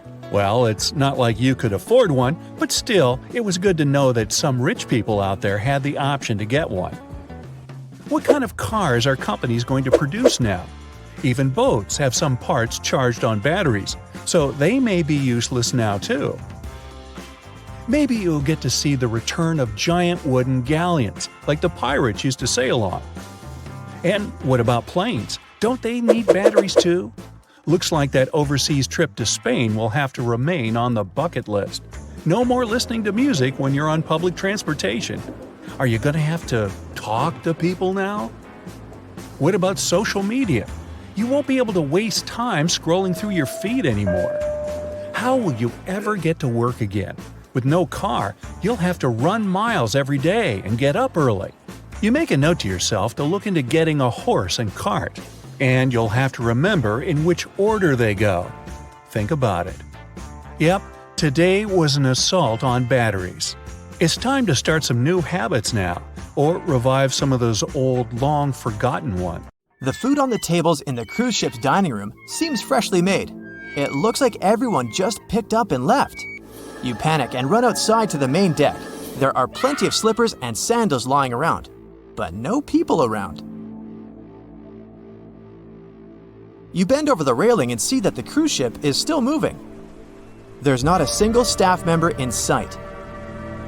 Your first guess is that they've all gathered somewhere for some reason, so you make your way to the captain. You walk through the long and maze-like corridors before you reach the control room. The door is wide open and someone has set the ship to cruise control. Some scenarios play out in your head. Scenario number 1 is that while you were asleep, everyone else woke up and decided to pull a prank on you, so they must be hiding somewhere on the ship. When you freak out because no one is around, they'll pop out of nowhere and surprise you with an awesome party and cake. The second scenario you come up with is that while everyone was enjoying their cruise, the ship accidentally entered the 4th dimension with everyone, including the animals on board. But then, why did they leave you behind? The third possible scenario is that everyone found a better cruise ship nearby and decided to abandon the ship for a better one. They just forgot to tell you. But why did they leave their stuff behind and their food half-eaten? You try to figure out what the controls mean, but it's just a bunch of random gizmos and flickering lights. There is no pop-up manual to study, but there is pretty fast Wi-Fi. You start your laptop and do a quick search on what some of these things mean. You quickly figure out that the ship is in safety mode and has automatic sensors to detect when the water gets too rough. You open up social media and try to contact some people, but your phone doesn't have a connection. Only the laptop, which is connected via cable, works. There's a radio to contact the mainland. You ring in, but no one's answering. Suddenly, your notifications pop up. You look at photos of your friends on vacation or back home. But they're not there. Only the backdrop with no one in there. Everyone has officially disappeared, except you. You try one last time to contact the rest of the world, but nobody is answering. You check out some of the cruise details and find out that the ship will need around 11 days until you reach the nearest dock. After looking at the map, you see a small remote island that's only 4 days' trip away. The cruise ship travels around 20 knots, which is around 23 miles an hour. Meanwhile, you discover the ship and enter some of the fancy places. The ads on TV just show an empty backdrop of the cruise ship without people, which makes it look quite lonely. On a 7-day cruise, a large ship can use over 9,000 pounds of lettuce and 45,000 pounds of eggs. In general, there are 2,000 steaks and 1,000 baked potatoes consumed per day on a cruise with more than 1,000 people. There is so much food and ingredients on the ship that you can technically last for years. You reach the receptionist desk and talk over the intercom radio to make official announcements. Hello? Hello? Just a sound of crickets. Okay, if this is some kind of prank, it's not funny. You can come out now. I'm going to the underdeck for some snacks. You wait for an answer, but no one is coming. You decide to go to the lower decks of the ship, but before you head down, you check out the ice skating rink with no one there. You slip on some ice skating shoes and go for a little spin. It feels good with no one to bother you or tell you what to do. After that, you check out the game room and play some arcade games. You use the coins from the counter and play for hours. The sun begins to set, so you decide to have a refreshing drink and enjoy the view. You sit on the top deck where only the VIPs are allowed and grab the biggest sunbed to lay on. It's so quiet that you can hear the ocean waves. You fall asleep there and wake up the next morning because of the bright sun. You walk around trying to see what to do. You grab a golf club and start swinging. You get the balls into the ocean and keep playing until you get bored. You realize that you got sidetracked with the activities and want to go to the lower decks of the ship. You check out the staff-only entry with a pass that you found lying around. You start descending to the bottom. It's getting darker. The power isn't working, so you grab a flashlight and look through the rooms. Crew members usually live in a dorm-style room with shared bunk beds. They have a common area for eating staff meals and have access to other recreational activities. The kitchens that serve the main restaurants are also located in the bottom areas. All the rooms look the same. There's a lot of noise coming from the engine room, which makes it creepy. The pipes are clanking and popping sounds bust from random places. The lights are flickering. There are shadows following you as you're moving with the flashlight you picked up from one of the rooms. You're scared. You call out to see if there's anyone there, but all you hear is your own voice echoing through the corridors. You're lost. You try to find your way back to the top decks, but everything looks the same. You start running and panicking. You trip over something and lose your flashlight. It's very dark. You wave your arms around and try to find your way out. You put your hands on the wall and try to navigate around. You see a bright light at the end of the corridor. You walk towards there. You end up reaching one of the central kitchens with plenty of food lying around. There are dozens of fridges and a whole kitchen dedicated to desserts. Your stomach growls from hunger. You eat some of the most exotic and top-of-the-line food that can cost up to $1,000 per dish. You spend the next few days gobbling up the yummy treats, playing golf, and partying on the dance floor.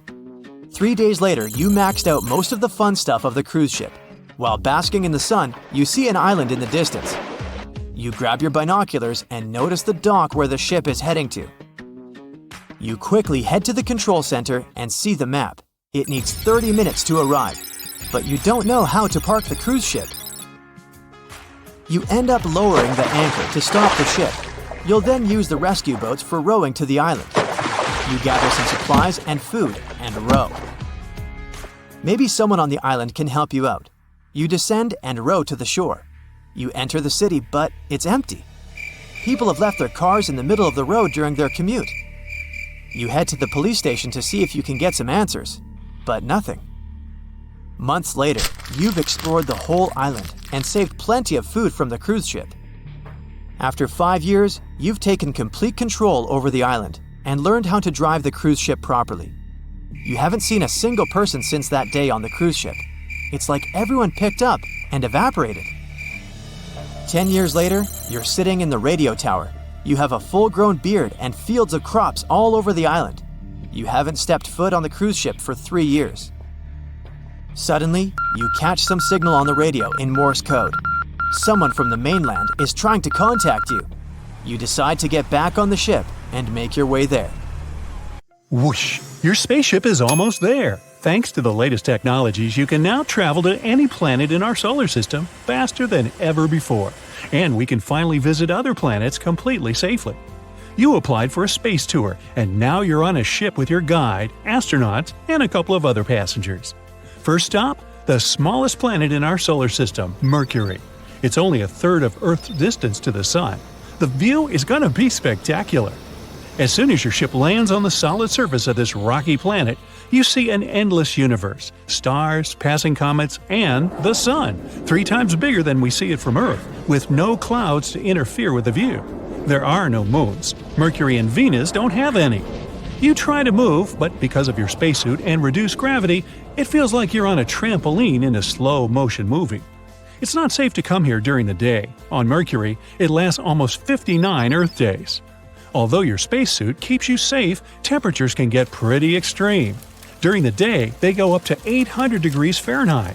There's no atmosphere to keep the heat, so temperature during the night can drop down to minus 290 degrees. That's why Mercury isn't the hottest planet, even though it's closest to the Sun. Venus is the second closest, but it has an atmosphere that retains the heat. You're safe in your special spacesuit, but it will still be really hard to go through such drastic temperature changes, so you need to hurry. Mercury has weaker gravity because it weighs less than Earth, which means the gravity on Mercury pulls less on your body. If a person weighs 100 pounds on Earth, they'd weigh 38 pounds on Mercury. And you do feel lighter. Hurry up, we don't have much time. You hear your guide's voice in your spacesuit. He's standing next to you, pointing his finger. Look to your left. That's why we're here. Calorus Basin. Amazing! Mercury has such a thin atmosphere, there's nothing to protect the planet from asteroids slamming into its surface. It has the most craters in our solar system, which is why it reminds you of the Moon. And now you're there, looking at the Calorus Basin, the biggest impact crater in the entire solar system, formed almost 4 billion years ago by an object at least 60 miles long. You can see its rocky interior, filled with deep fractures and high sharp ridges, surrounded by the highest mountains you can find on this planet, towering 2 miles above numerous lava vents. They used to be active. The other side that's hidden from the sun has tiny deposits of ice, which is the only form of water here, but you don't have time to see it. Mercury is only a temporary stop before you keep moving. As soon as you get comfortable on the ship, you see your guide approaching you. We can't stop on Venus, he says. Sometimes we can at least get closer to the surface, if not land and go out, but today, the winds are crazy. They're usually a little over 220 miles per hour, and they keep the yellow or bright white clouds of the planet in constant motion. Volcanic activity formed the surface of Venus. 90% of it is solidified basalt lava, so it might not be the best place to visit anyway. Also, it has a dense atmosphere. While inside the spaceship, you get a video call on the special space communication system from your friend. She took some time off a little bit earlier than you did and went to Jupiter. Now, Jupiter is a gas giant, so there's nowhere you can land. Also, the pressure is really strong. It squishes gas into a liquid, so Jupiter's atmosphere could crush any metal spaceship that goes through the colorful clouds like it's made of paper. Visitors mostly take day trips to see it, cruising in their spaceships, taking pictures from above. It's crazy because that planet is like a stormy whirlpool of wind, and it has the brightest auroras in the entire solar system. Your friend even saw the Great Red Spot. It's a giant oval-shaped storm moving in a counterclockwise direction. It was amazing! The red spot is 4 times bigger than Earth. But the real treat was Europa, Jupiter's 6th moon. Scientists believe it's young because of its smooth and relatively untouched surface. Europa is a big oceanic world with all the right ingredients for life we haven't discovered yet. They even offer you tours where you try to discover if there's anything waiting under a thick ice shelf. Visitors have to wear some special, extra protective spacesuits because Europa receives huge amounts of radiation from Jupiter. And there's Io, another one of Jupiter's moons, which is colorful and just the most beautiful thing ever. It's the place with more volcanic activity than Earth and has the most active volcanoes in our solar system. Over 400 volcanoes, 150 of them can erupt any time. Jupiter's gravity pushes the volcano's activity. It squeezes Io like a rubber ball, and that results in volcanoes. You wish you could have been there with her, but right now you're going towards your next location. Days pass by, and at one moment, you see Earth from a distance. You feel a little bit nostalgic, thinking about your friends and family.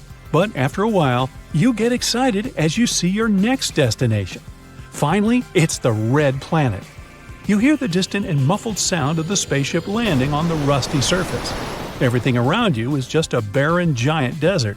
The wind is strong, kicking up dust. That's how those huge alien sand dunes are made. And the storm will come these days, they say. Billions of years ago, Mars had liquid water on its surface, lakes and rivers, maybe even life around or inside them.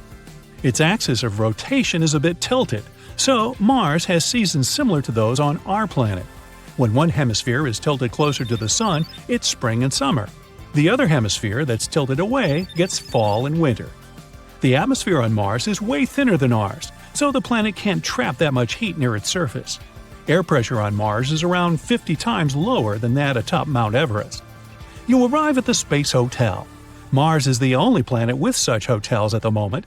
On the other planets, you sleep in your spaceship, because they can't offer conditions safe enough for people to stay there for a longer time. The staff at this hotel is great.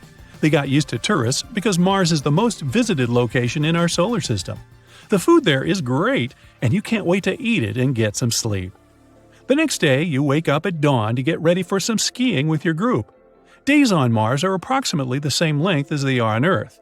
It was snowing all night, but because of the dry, low-pressure atmosphere, snow never stays for too long, so you need to take a chance. Mars has amazing mountains and valleys, and those icy polar caps were so cool. Oh, and look at those volcanoes!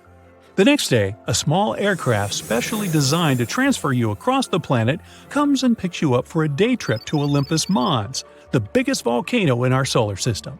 It's 16 miles above the surface, 3 times taller than our Everest. You land at the outer edge of the volcano. The peak is so high, it seems to go beyond the horizon. On the third day, you visit Velis Marineus, the iconic canyon system you could only see in pictures until now. Its network of chasms is amazing, 5 times longer and 4 times deeper than our Grand Canyon. At its widest point, it's 200 miles across. You decide to spend the next 5 days in the southern hemisphere. There's another hotel there where you can book day trips to numerous extinct volcanoes in the area. Everything is covered in dust in different shades of red, orange, and brown from iron rust. But the sky is dusty all the time. You even get caught in a storm once, so no one can leave the hotel the entire day. You look at the sun, which is a bit more distant than we see it from Earth. You miss your planet where you can walk around without special suits, feel the fresh breeze, swim in the ocean, or have coffee with your loved ones. There's one more place to see before going home. It's more dangerous and complicated to visit than the others.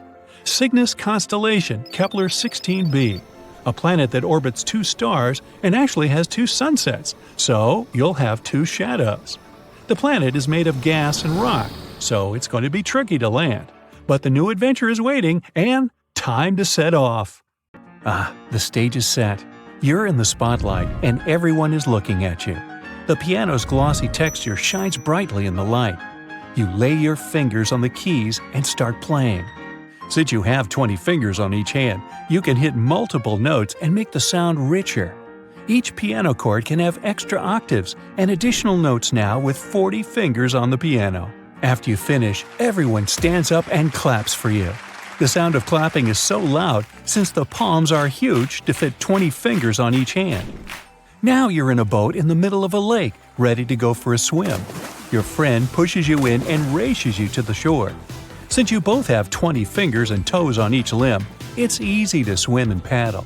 They act like natural rudders. You beat him and make it to shore.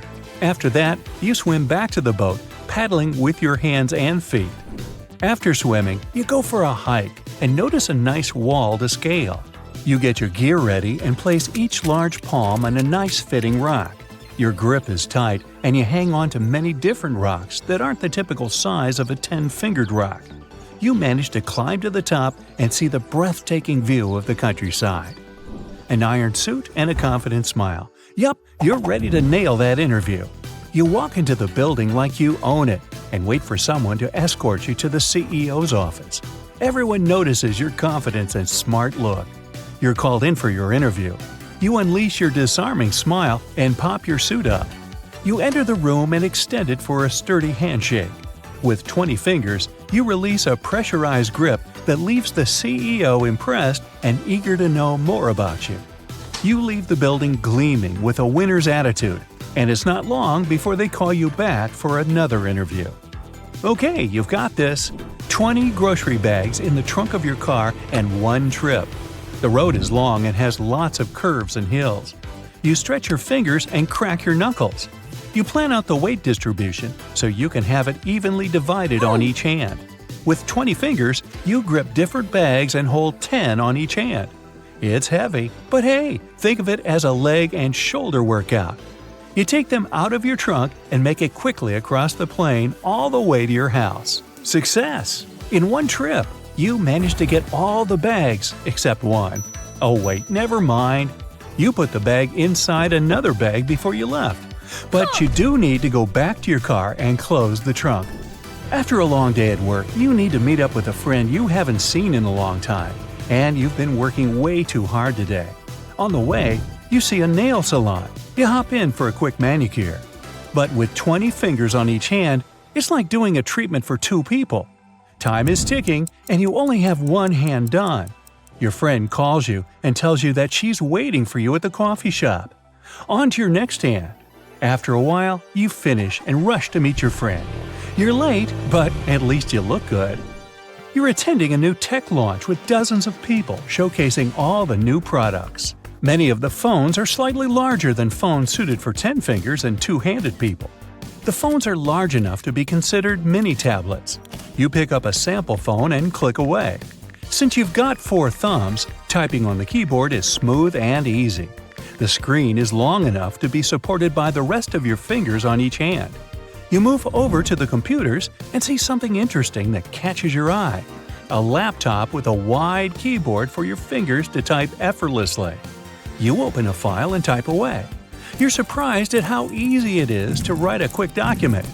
Too bad you have to wait until it's officially launched so that you can get your hands on one of these bad boys. You're at the gym warming up and getting ready for the next exercise. You enter a boxing ring and practice sparring with a boxing bag.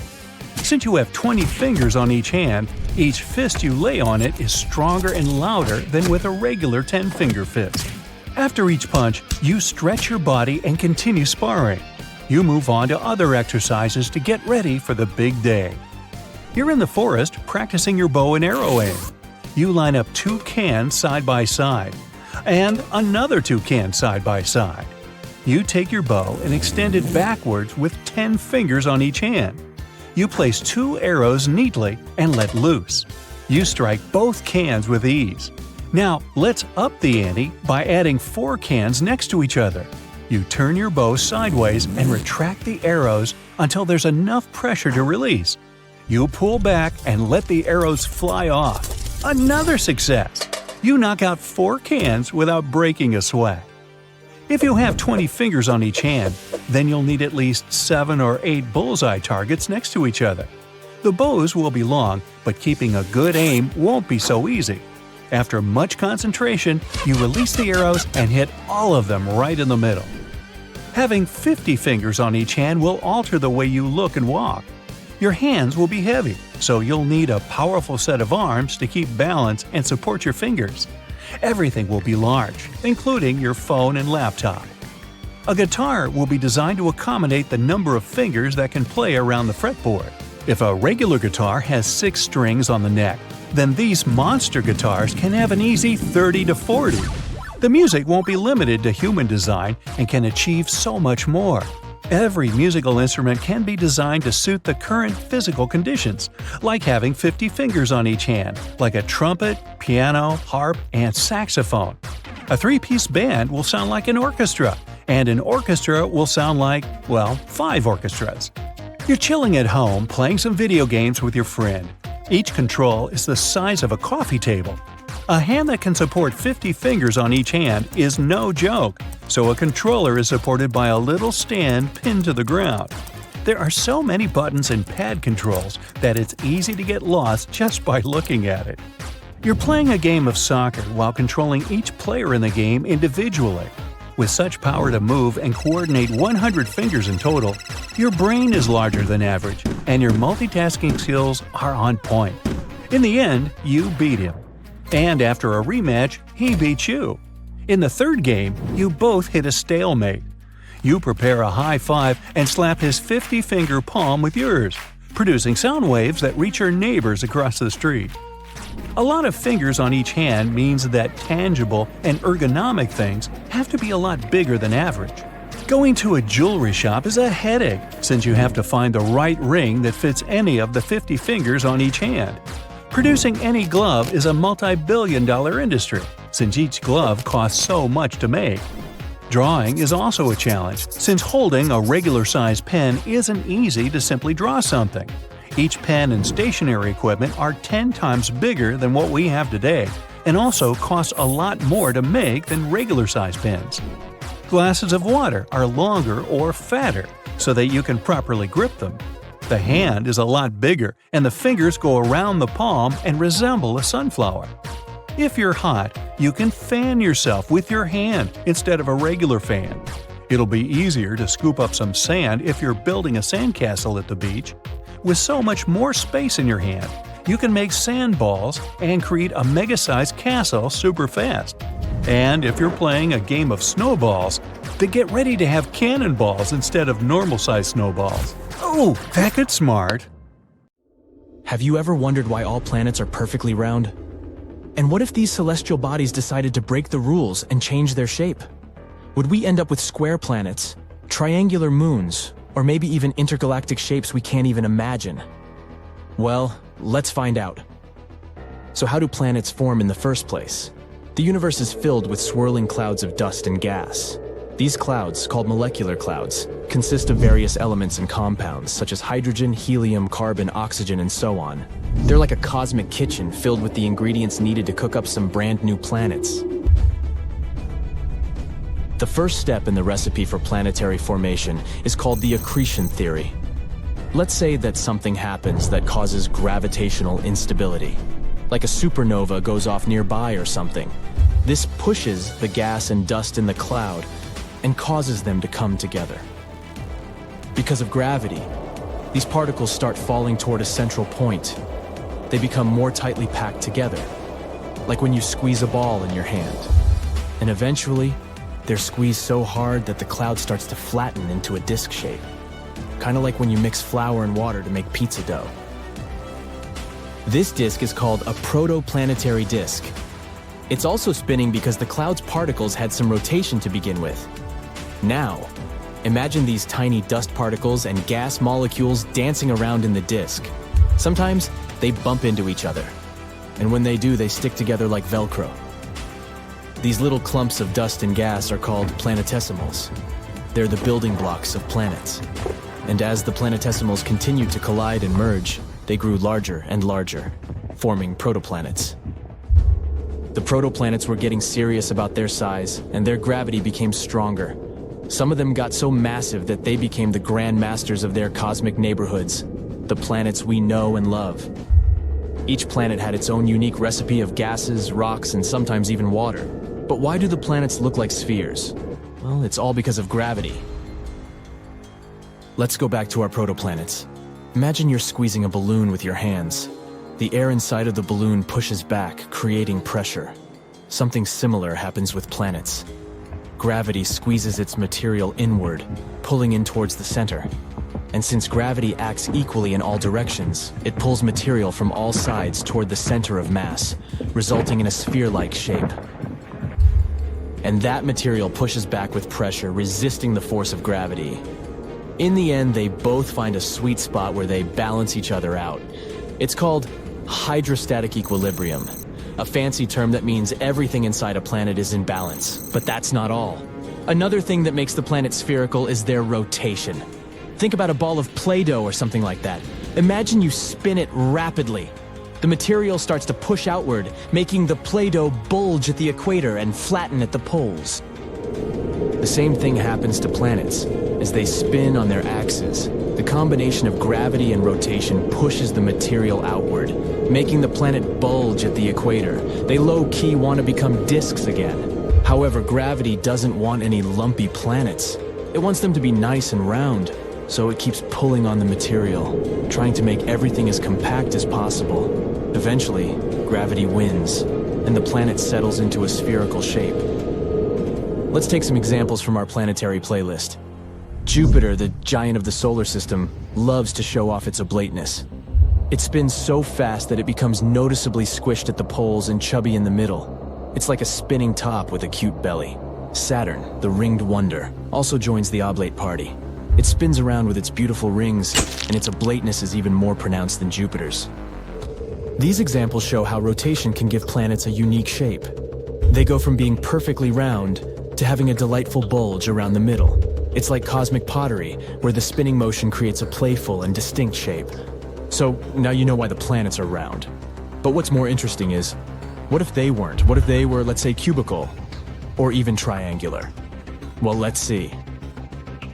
A cube-shaped or a triangle-shaped planet would have its mass spread out in a completely different way than a sphere. And you know what that means? Gravity would be all shook up too. On a spherical planet, gravity pulls everything towards the center because the mass is evenly distributed around that center. But when we introduce a cube-shaped or triangle-shaped planet, things get interesting. If you're standing at the center of one of those faces, you'd feel the strongest pull of gravity. That's because the faces are the closest to the center of gravity. And as you venture away from the center and start walking towards the edges, gravity starts playing tricks on you. You would feel the struggle against the steep-angled gravity. Walking on those edges would feel just like climbing a mountain, or walking on a super steep slope. All because gravity wants you right in the middle of the face, and nowhere else. Now imagine the terrain along the edges and corners. It's a barren, rocky, and dry landscape. Why? Well, all the water would pool in at the center of each face, leaving the edges high and dry. And the air quality? Well, it's either non-existent or so thin that it can't support life. Not the coziest place to set up camp, that's for sure. And don't forget your warm clothes, lunch, and hiking boots. You'll need them because of the crazy climate. The type of climate you'll encounter on our cube or triangle-shaped Earth depends on how it spins. If it rotates at its corners, each side would enjoy a mild, temperate climate. However, if it rotates on an axis through two of its faces, things get intense. Picture a roller coaster version of our current climate. Some faces would be polar wonderlands, icy and chilly. The top and bottom faces for the cube, and the bottom face for the triangle. Meanwhile, the other sides would be completely different. In a cube, they would be scorching hot with an equatorial climate that would make you break a sweat. Instead of sunlight gently curving along the surface, it would directly beam onto these faces. Talk about feeling the heat. And on a triangular planet, the sunlight would strike the faces at an angle. This angled sunlight would create fascinating temperature variations across the planet. Imagine this. As you move from the base of the triangle towards the tip, the temperatures would gradually decrease. The base, where the sunlight hits most directly, would be the hottest region, just like the equatorial climate we're familiar with on our spherical Earth. But as you venture towards the tip, the angle of sunlight would be less direct, leading to cooler temperatures. But the base is still super cold and dark, since the sunlight doesn't directly reach it. So the triangle would be absolutely crazy in terms of temperature changes and climate zones. By the way, you know that cozy blanket of air we call the atmosphere? Well, on our angular Earth, things would get a little topsy-turvy. Gravity would be pulling stronger from the center of each face. The result? The atmosphere would go through some crazy changes. Picture this. At the center of each face, where gravity is strongest, the atmosphere would gather and thicken. It would be like a bustling city, full of air molecules. But as you venture towards the edges, things would start to thin out. The atmosphere would become scarce and very thin. So breathing along the edges would be quite a challenge, and the edges would be a tough neighborhood for life to thrive. Moreover, a thinner atmosphere means less protection from the sun's radiation and solar winds, so corners and edges would be extremely dangerous for humans. Of course, this is all just a playful exploration of what could be. Our Earth loves its spherical shape, and that's a good thing. But there's no harm in imagining wild and wonderful possibilities, so keep your imagination soaring and continue to marvel at the marvels of our amazing planet, however it may be shaped. You're walking through the park with your lovely little poodle. You throw the ball. The pet runs after it and brings it back. You throw again, and he's running happily. Then, he stops. The poodle freezes, shivers, then turns around and looks at you. Get it, Snowball? But he doesn't listen. Then, you approach the ball, pick it up, and look at the dog. Snowball stares at you with a piercing look. You throw the ball next to him. Snowball, take it. The dog puts his paw on the ball, then slowly shakes his head as a sign of refusal. You're a little scared and look around. You notice some other people in the park also have problems with their pets. Some dogs are barking at their owners. Others are running around. Your poodle looks at you like you've done something bad. Then it goes away. You're running after Snowball, asking him to come back. You leave the park and find yourself on the road. You can hear the creaking of tires nearby. Several people are running in your direction. They're scared. You try to ask them what's happened, but after a second, you understand it yourself. Several elephants, zebras, lions, and gorillas are moving along the road. They jump on cars, demolish hydrants, knock people off their feet. Elephants are screaming through their trunks. When they run past you, you notice penguins sitting on the back of these huge animals. You don't forget about Snowball and decide to find your dog. You're wandering through the streets, meeting other people who lost their pets too. You've got a lot of messages on your phone. Your friends are asking you to check the news. You go online and see that all over the world, animals' behavior has become strange. You can see footage of a panda getting into someone's car and driving away. Another video captured several wolves standing in line at the supermarket. Chimpanzees are running out of a store with packs of books. In another video, several seals push a fisher out of his boat. 3 waiters are sitting in the corner of a restaurant, while lions are walking around them and roaring. One of these animals puts its paw on the menu. It looks like it wants to order some food. You don't notice a giraffe standing next to you. It bows its head and is also watching the video on your phone. You scream and run away. You approach your house and see Snowball. Your pet is surrounded by several stray cats and dogs. Looks like they're communicating with each other. They notice you and immediately run in different directions. You get into the house with Snowball.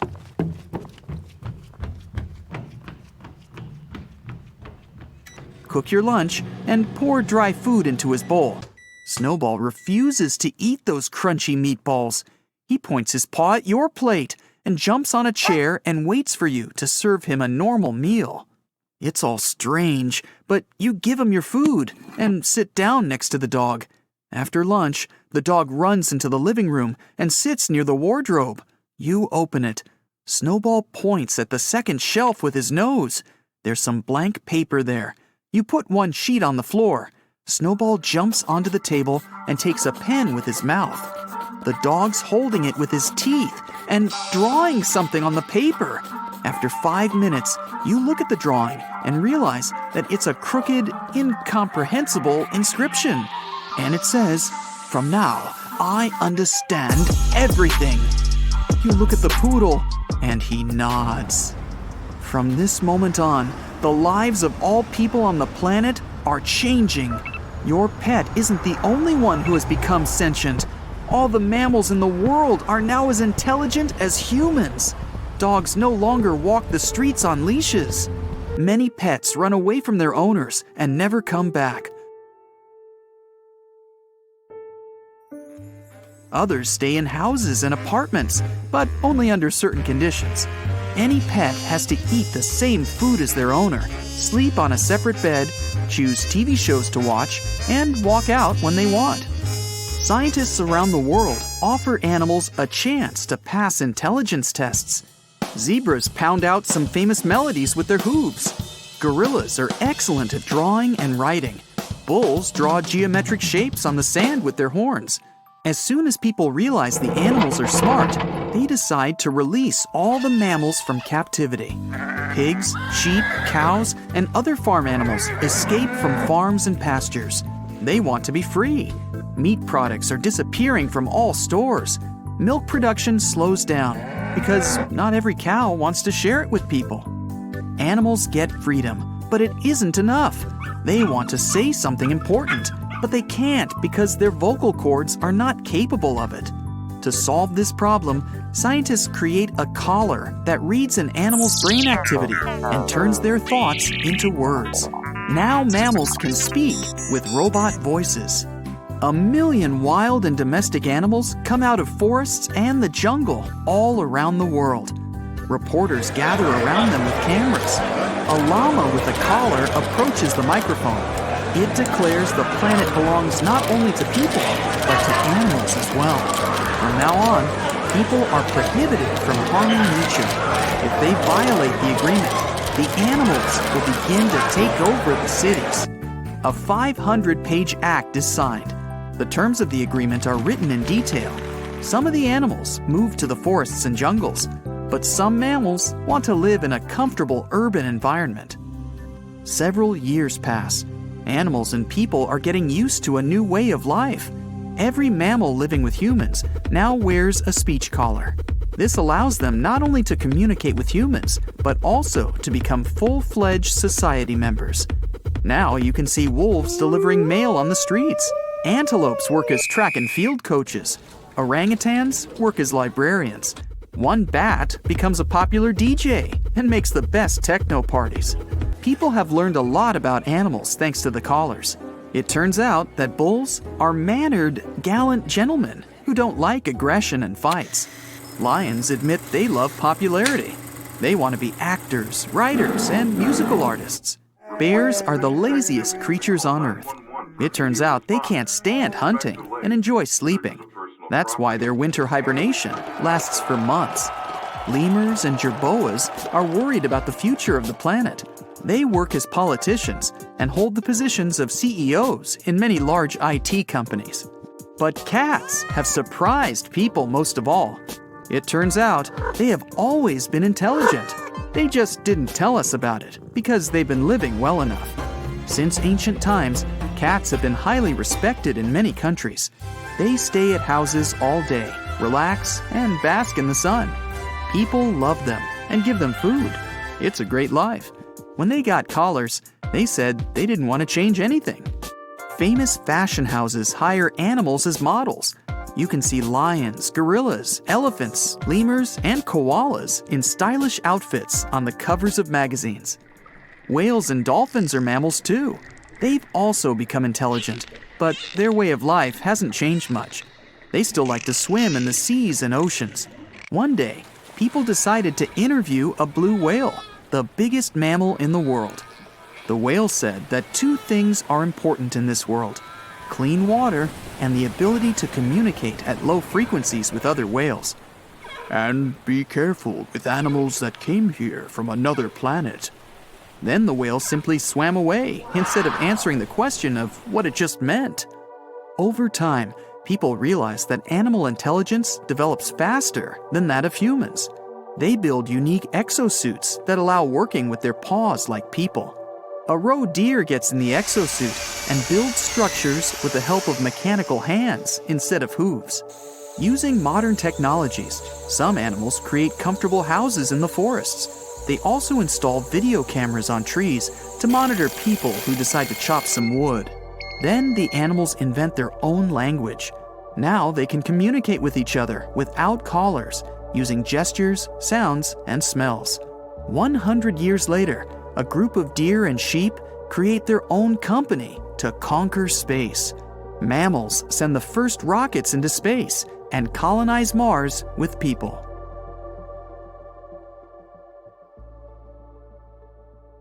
Let's find out something awesome about poisons. No, this is not another video with the top 10 of the most venomous animals. There will be several of them here, but the point is different. We're going to find out about the nature of these substances, which are dangerous for any living creature. There are two glasses in front of you. The first one is full of sour milk, and the other has the venom of one of the most dangerous snakes in the world, Vipera aspis. What do you think? The liquid from which glass can cause negative consequences for your health? The correct answer is sour milk. It can cause bloating, indigestion, and heartburn. But if you drink the snake's venom, nothing will happen. The fact is that this substance is a particular type of protein, and gastric juice splits this protein like any other food. The toxin contained in the poison is dangerous only in contact with blood. Therefore, if you have a wound in your mouth or stomach, then you'll have problems. But as long as the toxin stays away from the blood circulatory system, you needn't worry. However, it doesn't always work like that. Some animals secrete a poison that penetrates your body at the slightest physical contact. But venomous beasts have to deliver this dangerous substance inside your blood. And by the way, this is the difference between poisonous and venomous. In the first case, these are animals that can poison you passively. For example, if you touch them. They don't make any effort, and the poison is released from their bodies constantly. The poison dart frog just hangs out in the jungles of South America and doesn't attack anyone. But everyone is afraid to touch it because its skin secretes one of the most dangerous poisons on Earth. The toxin particles contained in the poison of these animals are so tiny that they easily get through the pores of your skin and cause an intense reaction in your body. But venomous animals have bigger toxin particles that can get inside your body only through injection. Venomous animals bite and sting to deliver the venom to blood. Venomous snakes, wasps, spiders, and other creatures use venom to attack prey. Poisonous frogs or fish covered with poisonous skin use toxins to defend themselves. That's the difference. One of the most venomous creatures in the world is the box jellyfish. When it stings, it injects a powerful toxin into its enemy, affecting the nervous system and skin cells. They are dangerous not only for sea creatures, but also for people. The toxin acts quickly and can lead to serious health problems within minutes. One of the most poisonous creatures in the world besides the poison dart frog is the puffer fish. Yeah, that famous Japanese delicacy. Many have probably heard that if the cook prepares this fish incorrectly, it can be poisonous even after heat treatment. This fish's toxin is 1,000 times more potent than cyanide. The amount of poison inside one puffer fish contains enough toxin to seriously harm several dozen people. When the fish feels danger, it swallows a lot of air along with water and increases in size. In this state, its needles, which contain the toxin, become even more dangerous. So never touch this fish if you see it in the sea. There's the third type of use of venom. It's called intraspecific competition. You can find it in venomous mammals such as the Australian platypus. There are tiny needles on their palms that secrete toxins. A platypus can paralyze an opponent with a kick. But these animals also use poison during mating competitions. Their bodies enhance the properties of the toxins to defeat competitors during the fight for a female. Two males struggle to weaken each other. The male whose poison is more effective wins the battle.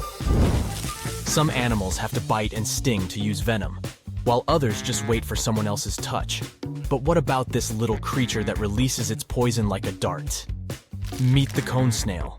It hides inside its home and waits for a little fish to swim closer.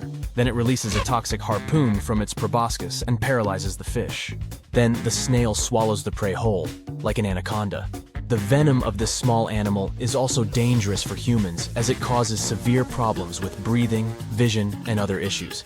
At the same time, the substance contained in the poison of the cone snail is used by doctors to make a powerful analgesic.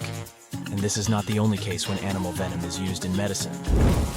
A poisonous lizard called the Gila monster releases a neurotoxin produced in the salivary gland during a bite. Because of this venom, the bite of this animal is considered one of the most painful in the world. People who were attacked by the Gila monster said that they had experienced a feeling as if hot lava was flowing through their veins. However, such a terrible poison can be useful for humans. Scientists have discovered a hormone in it that can effectively treat diabetes. Some poisons cause muscle paralysis, others can create breathing problems, and others raise blood pressure.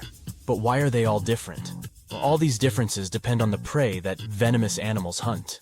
For example, most vipers prey on small mammals with a fast metabolism.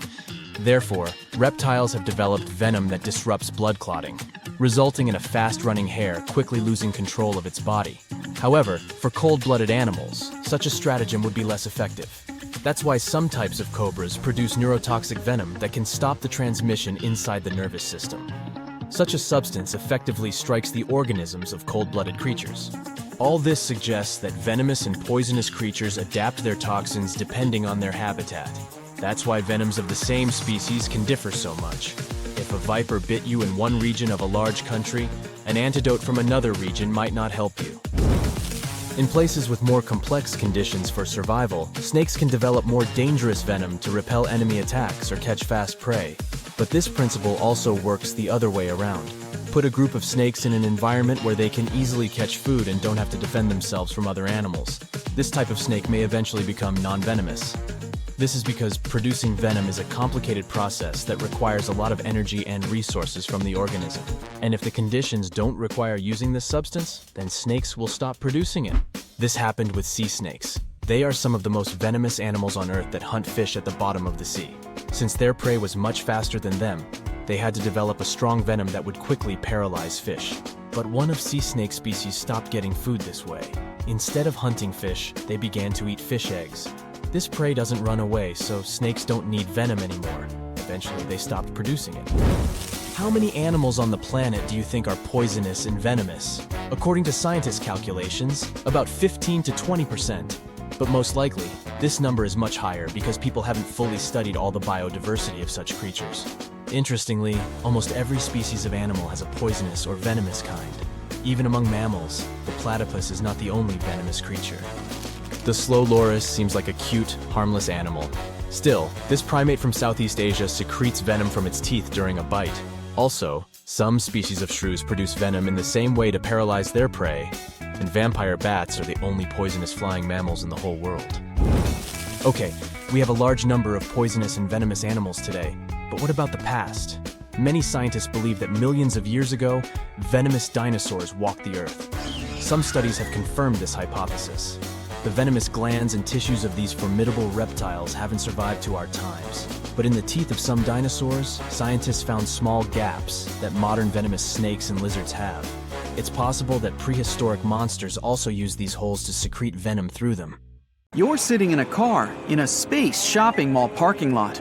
You've just bought a gift for your sister's birthday and should have time to get it to the celebration. Today, there are a lot of people in the mall, so it's difficult to leave the parking lot. Finally, you're approaching the gate. You press the button next to the steering wheel and activate the gravity cushion. It allows the car to hover above the ground at several inches. The car wheels are sliding inside the body, and a huge turbine is coming out of the trunk. The front glass becomes a touch panel with many buttons and screens. The gate opens, the turbine releases a flame, and your car flies out of the parking lot, right into outer space. Thousands of flying cars are rushing past you on an invisible space highway. You're moving away from the mall, which looks like a huge space station surrounded by holograms of advertising brands. Before Earth, you need to get to Mars. There, you want to repair the car's engine. The navigator plans a route to the red planet, and you go on your way. You're far from Earth's orbit, so you can get to Mars in several hours. You activate the autopilot and decide to take a little nap. It's 2048. The world's population has exceeded 20 billion people. There's too little space on Earth. Humanity is not ready to colonize other planets yet, so scientists and engineers from all countries start building huge space stations. This unloads the planet by more than 50%. The stations look like huge rings. They imitate the Earth's atmosphere, have artificial gravity and vegetation. People move to stations, but often return to Earth. Rockets fly between the planet and orbit, but such transport is expensive and inconvenient. Automakers make efforts at creating super reactive flying cars. Some years later, people slowly colonize the Moon and Mars. Now, getting to the red planet is as easy as getting to the neighboring city. Cars fly along certain routes that are similar to airways for planes. Engineers create special digital highways that can only be seen through the windshield. Of course, you can fly through space as you like, in any direction. But if you fly to a mall or the moon, you have to stick to the established digital route. You wake up and approach Mars. People almost don't live here because of the unfavorable atmosphere and difficult weather conditions. But Mars has the biggest service center for cars and the coolest amusement theme park in the solar system. To get there, people have to stand in a space traffic jam for hours. The dashboard shows you have some problems with the turbine. You put on a spacesuit, take a laser screwdriver, and get out of the car. You're in zero gravity, flying up to the turbine and fixing the problem with the screwdriver. There are thousands of cars around you. People are yawning inside, listening to music, and watching movies. You get into the vehicle and slowly move on. The engine or turbine often fails in the middle of a space highway. When this happens, your car activates its emergency mode. The dashboard automatically sends a signal to the nearest repair team. You're just floating in space and waiting until the mechanics arrive. They tow the car to the nearest auto service. You have enough oxygen inside for a couple of days, and if you run out of it, you can ask for help on the internet. Good people flying by will stop and share their oxygen supplies with you. Finally, you get to the car service station. Mechanics install a new super jet engine for your car and repair the turbine. There's not much time left, and you promised your sister you wouldn't be late. You get into the car and leave the Martian orbit at full speed. The new engine runs silently and doesn't shake the car. You increase the speed and fly along an almost empty digital highway. On your way, you meet a lot of small satellites showing holographic ads. Fortunately, you have an ad blocker. You turn it on, and the space banners become invisible through your windshield. Finally, you see a small blue dot. This is Earth. At this moment, you remember that you need to feed your dog. You leave the route and fly to the moon. There you have a small cottage with a house, which you bought for a small price last year. People can't change the atmosphere of entire planets yet, but you can install a small dome and fill it with oxygen. Inside your dome, you've built a house, a swimming pool, and even a small vegetable garden. In the past, people went to the countryside to take a break from the city bustle. Now, everyone just buys houses on the moon. You fly through the dome, land on the white surface, and put food into a dog bowl. They're renovating your apartment on the space ring, so you live on the moon with your dog for a while. You can see other cars flying up into the neighboring domes. Some vehicles are elite supercars with a large gravity cushion and ultra-reactive engines. They can fly 10 times faster than the speed of sound and have artificial intelligence that can talk to the driver. There are also old, rusty space cars. Sometimes people attach a jet engine to an ordinary car and cover the body with a mix of copper, iron, and silver to travel over long distances in a cold vacuum. You can also see a lot of taxis in outer space. Sometimes getting to the moon is cheaper than getting to the other end of some city on Earth. The reason is traffic jams on the Earth's roads. Also, there are a lot of flying buses in space. Every day, several flights depart on the Earth to Moon to Mars route. People are constantly building something on Mars. The huge car service and the amusement park are done. Now they're creating a scientific center there to study interstellar jumps. Of course, engineers need building materials for such construction projects. Several times a week, long trains fly from Earth to Mars along a separate space route. Initially, trains carried people, but they became unprofitable. It's much cheaper and faster to get to Mars by your own car or bus. Finally, you're leaving the moon and approaching the Earth. The dashboard signals you're out of fuel, so you decide to stop at a gas station. These stations are everywhere. They're fully automated, controlled by artificial intelligence. You're flying up to one of them. The fuel pump is automatically connected to your gas tank.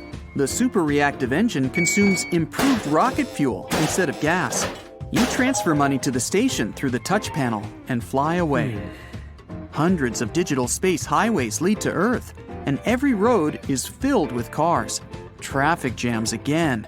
There are security checkpoints in the upper layers of the atmosphere.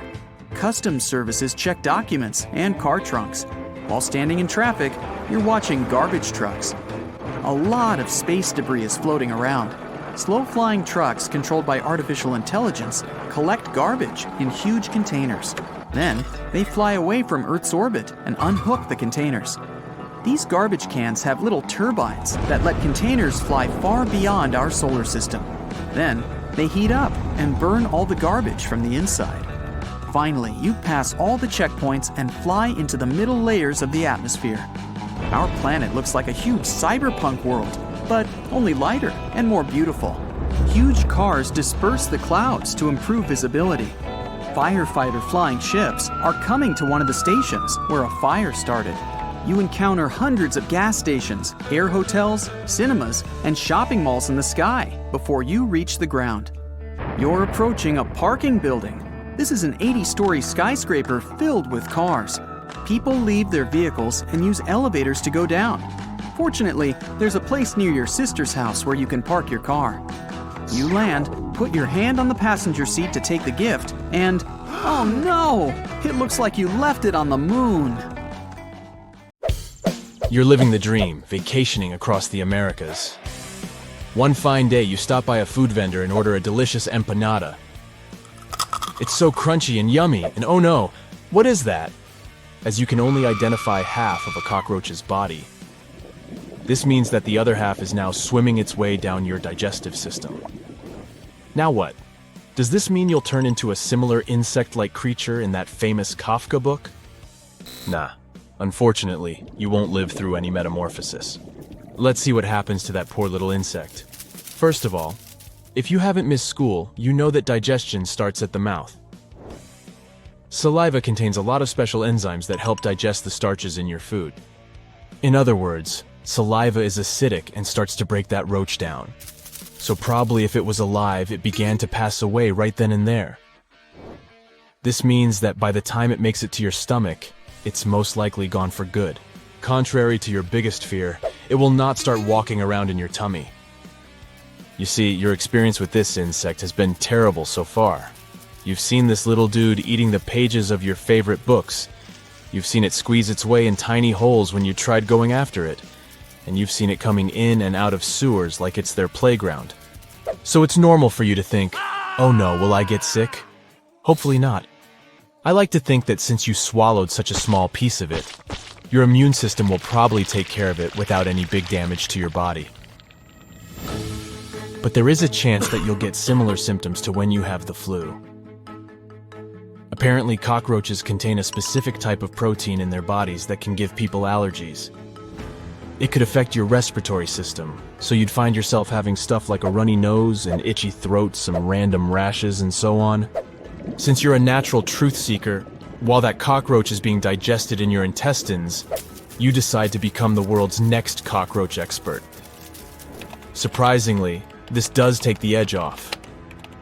Fun fact about roaches, they can hold their breath underwater for up to 30 minutes. This means that if they weren't affected by the acid in your stomach, they could probably survive quite some time in there. That's also how they circle around so comfortably inside sewers. But that's disgusting, so we should change the imagery. Even though they are kind of icky insects. A lot of cultures in the world do eat cockroaches. They are considered highly proteic, like many insects. These roaches that you can find in big food markets weren't taken off the streets, though. They were born and raised in cockroach farms. I mean, can you imagine that?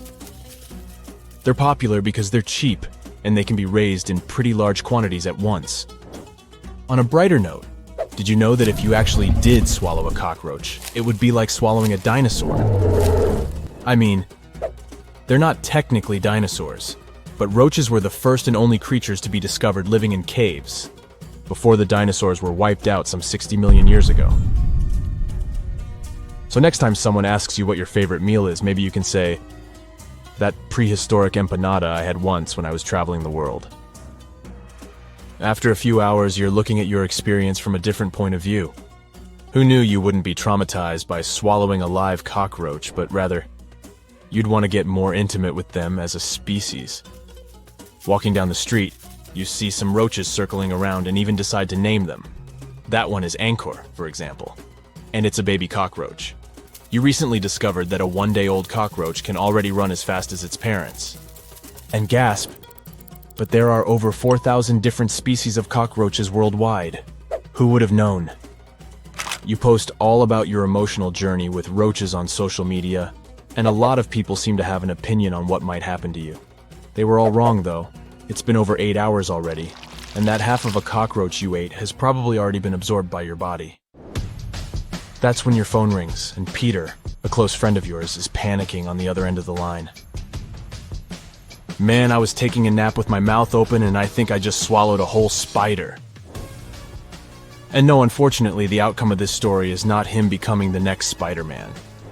You see, there's a popular myth that someone started spreading around many years ago that humans usually swallow up to a pound of spiders while sleeping during one lifetime. But that's not true. It's very difficult for a human to swallow a spider unintentionally. The main reason for this has to do with spiders themselves. Humans are huge creatures, and often spiders will see us as a part of the landscape, just like a couch, stairs, or a piece of furniture. Secondly, if they did get close enough to us, the bizarre sounds we make while sleeping would scare them away. Our snoring and even our breathing vibrate intensely, and this is enough to keep a spider away from us. Only a small number of spider species actually share the space of our homes with us. Unless you live in Australia, of course. And they usually live in quiet corners, not bothering us humans much. Plus, we hardly ever swallow while we're sleeping. The average human spends a long time of their sleeping period without swallowing. It means that the time gap between one swallow and another, the itsy-bitsy spider would have been far gone from Peter's mouth. I think he just wanted a story as hype as yours to share online. Here's a plot twist, though. What if what happened to you were to happen the other way around? I mean, what if you were swallowed by a live cockroach instead? Now I know what you're thinking. This would only be possible in the plot of a Harry Potter or some cheesy sci-fi movie, but bear with me. You find yourself shrinking in size until your field of vision is dominated by this humongous animal. From where you're standing, you can see its furry legs and oh my, those look like some weird replacement for teeth. In its eyes, you're probably just another insect that belongs to its wide range of culinary options. Unfortunately for you, roaches will eat almost anything they come across. It's getting closer and closer. Every time it moves its legs, the floor beneath you trembles. You try to run, but it outruns you, and yikes, you've just got swallowed by this beast. A quick check of your surroundings. It's dark and damp and quite smelly. Over to your right, you have what looks like a piece of fruitcake. To your right, a bygone insect. You start to feel a little out of the fresh air, but manage to get a bit of oxygen when the roach opens its mouth to eat yet another piece of something. Its digestive tract looks pretty big, and by its size, you try to figure out how big your cockroach buddy must be. You know that one of the biggest cockroaches alive measures around 6 inches. I mean, that's the size of an American $1 bill. It's so big that you could probably build a racetrack and do some exercise while you wait to be digested. What's that waterfall forming on the horizon? Ew, how gross. I think it's the roach's intestinal juice that's about to fall down upon you. In a few minutes, them enzymes will break you down like a 5-star meal. A few hours ago, you were living your dream vacation, and now you're on the inside of the very creature you've been trying to avoid your entire life.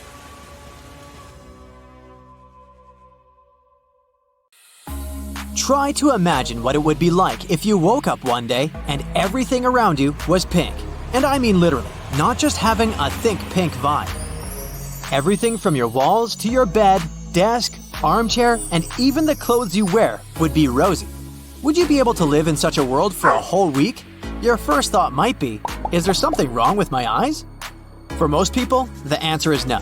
Even if there was something wrong with your vision, the chances are you wouldn't end up seeing just one single color for the rest of your life. Most people who are colorblind are born that way, even though there are rare cases in which you can develop this condition later in life. And even those people who are totally colorblind see the world only in black, white, and gray. Most people with color blindness have problems perceiving certain colors. Their greatest difficulty is distinguishing the shades of the same color.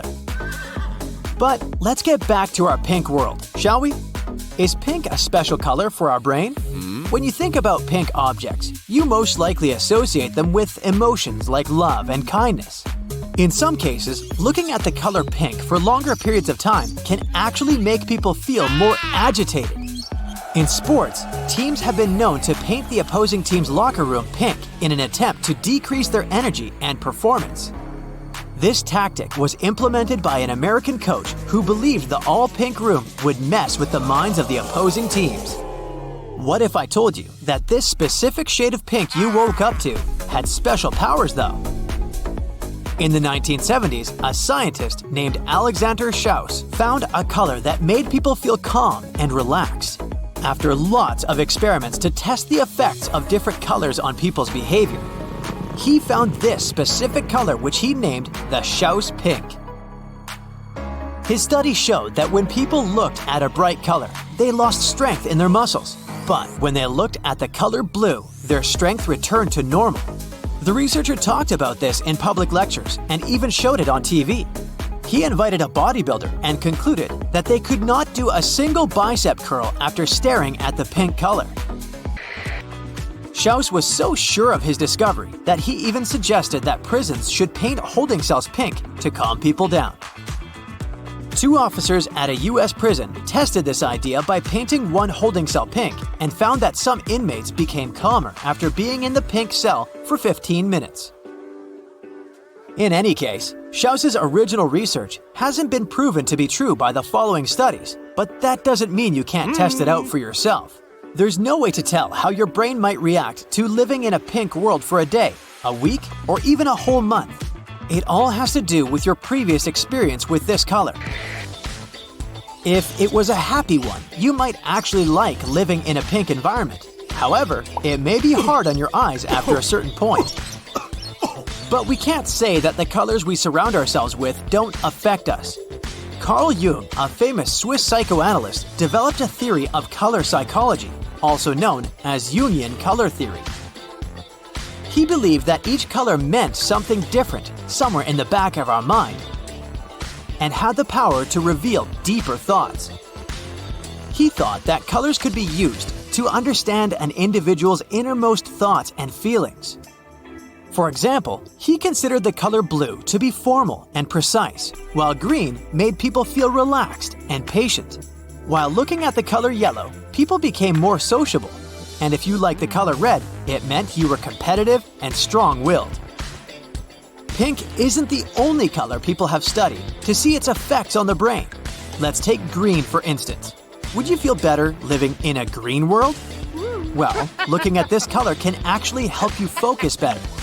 Studies have shown that people who take short breaks to look at pictures of green things, like trees or grass, concentrate better on boring tasks and make fewer mistakes. This is because green is a soothing color that is easy for our eyes and brain to see. I mean, it's the color we often find in nature, so it's no wonder most of us find it soothing. When it comes to red and orange, we should use these in moderation. So, no orange houses for me, thank you. These colors can make you feel more energized and active, but too much can be bad. Researchers concluded that being surrounded by red or orange for long periods of time can make us fussy. Let's not forget about blue. It can make you feel calm and rested. But it can also make you feel gloomy, especially those darker shades. Waking up in a blue world might come with its own set of problems, depending on the shade. Then, there's the problem with blue light. It's the type of light screens emit. At times, it can be bad for your sleep because such a light can trick your brain into thinking it's still daylight. It can make it hard for your body to produce the hormones you need to fall asleep at the right hours. To avoid these issues, it's a good idea to avoid blue light screens for at least an hour before bed. How about our eyes? Is staring at the same color for longer periods of time any good for us? Not really. If you look at one color for a long time, for starters, it can change the way you see other colors. Back in the day, people used old computer screens that featured a lot of green hues. Because they were exposed to this color a lot during a normal working day, they would see everything with a purple tint for a while after they stopped using the computer. The explanation is simple. The part of the eye that was responsible for seeing green got tired. It got compensated by other parts of the eye that were more rested, those responsible for the red and blue hues. What do you get when you combine red with blue? That's right, purple. These days, most people use computer screens that are white with black letters, so this problem doesn't happen as much. This change in our eyesight is also explained by the McCullough effect. It's a phenomenon that happens when people perceive a change in color of an object after it has been looked at for a long period of time. In 1965, Celeste McCullough found out that if you looked at colorful stripes for too long, it could affect how you saw things for months. Her experiment had people looking at colorful stripes, then at black and white ones. If you do this for long enough, you'll end up seeing the monochrome lines in color too. Just like how a camera flash can make your vision go blurry for a bit, this effect can last for a long time if you look at the stripes for too long. Does the color you stare at make any difference to your eyesight? Well, not really. There is no evidence to suggest that a certain color can trigger the McCullough effect. It's rather caused by a combination of factors, like changes in the way the brain processes visual information, fatigue of the eye muscles, and changes in the way the eye's retina responds to light. What about light? Exposure to some sunlight is important for our well-being, but you've surely heard this one since you were little. Don't stare directly at the sun. Is there really any evidence that it affects our eyes, or is it just another myth? Turns out, it is indeed dangerous. When you stare at the sun for an extended period, ultraviolet light enters your eyes. It then gets through the internal lens onto the retina and reaches the back of the eye. When this light-sensitive tissue is exposed to UV rays, it can get damaged. You'll end up seeing spots for longer than just a few seconds, or even have permanent eyesight damage. This process can happen quickly, even in just a few seconds of direct sun gazing. You wake up with pizza boxes piled up on top of each other. You stretch your right arm and slide it across some wet spilled noodles you had last night. Your leg smears some chocolate cake from last week and stains your mattress. There are random papers, clothes, books, food cartons with food still inside them, and other random useless junk all over your queen-size bed. You're too lazy to get out of bed, but you have to get to work. You shove aside all the junk and slide it onto the already littered ground. There are plastic bottles, more fast food litter, clothes, dirty dishes, and animal fur on the ground. It's sticky and covers every inch of real estate to the point that you feel like you're walking on lava. You stare out the dirty window, look at yourself in the mirror, and sulk. This isn't the you you'd thought you'd be a year ago. The sun is shining and you just bought your brand new house. It's a nice place outside the city in a little friendly neighborhood surrounded by picket fences and blooming flowers. Your neighbors come up to greet you just as you pull in the driveway. They bring a casserole and some yummy desserts to welcome you to the neighborhood. You gleefully accept them and head inside your new pad. Throughout the week, you unpack your bags and arrange your furniture. You also just landed a new job which helped you afford this house. You wake up every day at 6 a.m. and come back home at 10 p.m. This new job is paying you well, but you don't have time for yourself or to keep your house in order. Over the next few months, you start ordering food every night and bringing leftovers to work. You haven't changed your bedsheet since you arrived and haven't vacuumed the floor since you first stepped foot inside. The smell inside is getting stronger, considering you're not taking out the trash or opening the windows to air out the house. You've also given up on sorting out your dirty laundry. You have no more clean clothes left, so you're reusing the same clothes for work, but they have food stains all over them. The bathrooms are not a place anyone would like to go. The running water drips and overflows onto the floor, making it damp inside. Since no sunlight enters, mold grows abundantly, providing a home for various bacteria and parasites. It's no wonder you call in sick every month. So much work has made you lose sight of your house and has affected your performance at work. You've gotten multiple warnings and have been told to take care of yourself and get new clothes or wash the ones you have. But the more clothes you buy, the more dirty stacks of clothes appear all over your house. There's no place to sleep anymore. Your bed is a mountain of junk, and your couch is home to boxes you haven't even unpacked since you moved in. You order a sleeping bag and crash in the dirty kitchen. Cockroaches are crawling on every inch of the kitchen floor, counter, and little crawl spaces.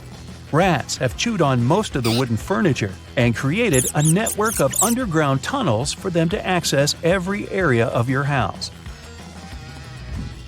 You hear the little rat tails clacking on the tiles whenever they run past your ear. You try to sleep, but the dishes in the sink are so stacked up that the dripping faucet channels water to run through the plates and glasses and splash on your forehead. You pick up your sleeping bag and place it in the basement. The smell is unbearable. There is moss growing in every corner and even a small puddle of stagnant water festering and providing a home for mosquitoes, bacteria, and other vermin. The rats and mice use this small pool as a swimming ground to have pool parties and clean themselves up after a long day of eating your food and creating tunnels. There are thousands of rats in every corner, but you somehow don't mind them anymore. You see little nests of baby rats in the dark corners. The wooden foundation is failing and being eaten away by termites and the buildup of mold. You wake the next day with rat footprints all over your body and go to work only to be kicked out and sent back home to clean yourself up. You try to shower, but the pipes are clogged and only a few drops of dirty water land on your body.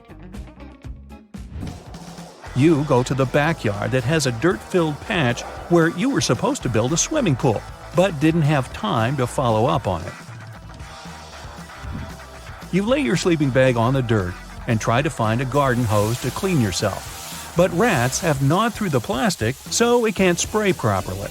Either way, you rinse yourself with water and try to dry yourself with some garbage bags, since you can't find your towels in the sea of trash.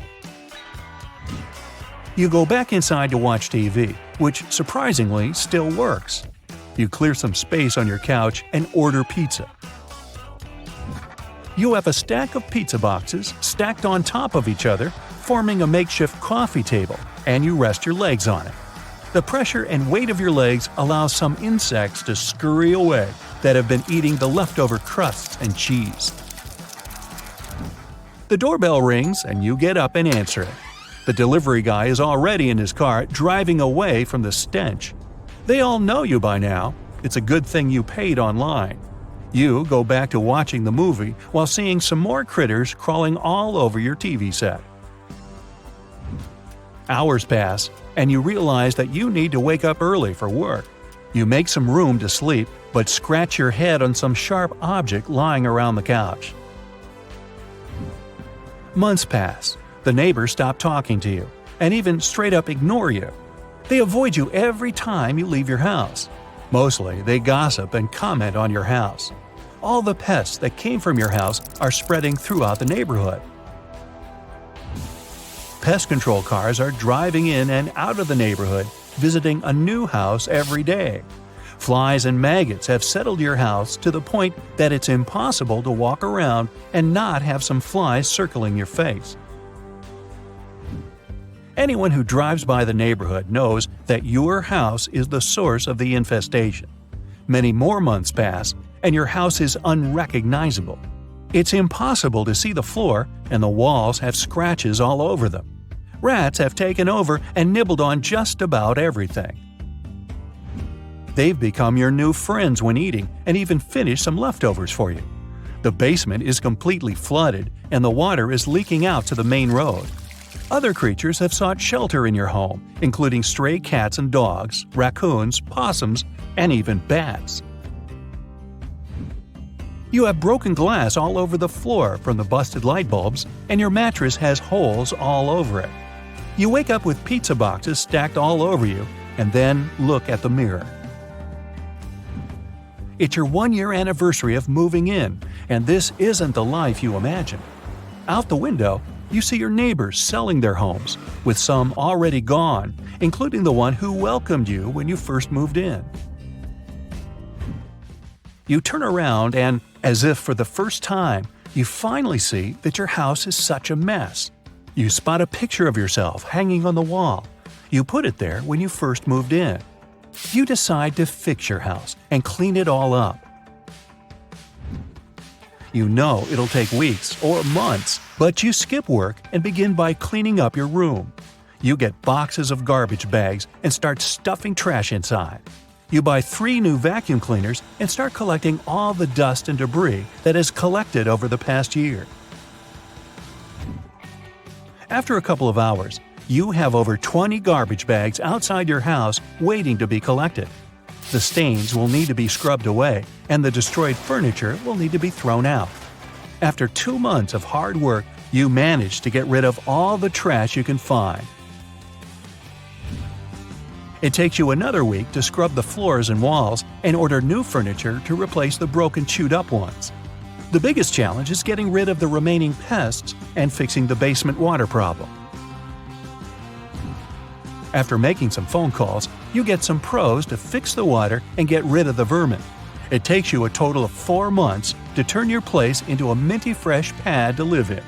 Your garden is blooming, and you go back to work in fresh clothes with a wide smile. And you get to meet your new neighbors, who have heard all about you. Yep, you have some fences to mend, don't you? That's it for today. So hey, if you pacified your curiosity, then give the video a like and share it with your friends. Or if you want more, just click on these videos and stay on the bright side.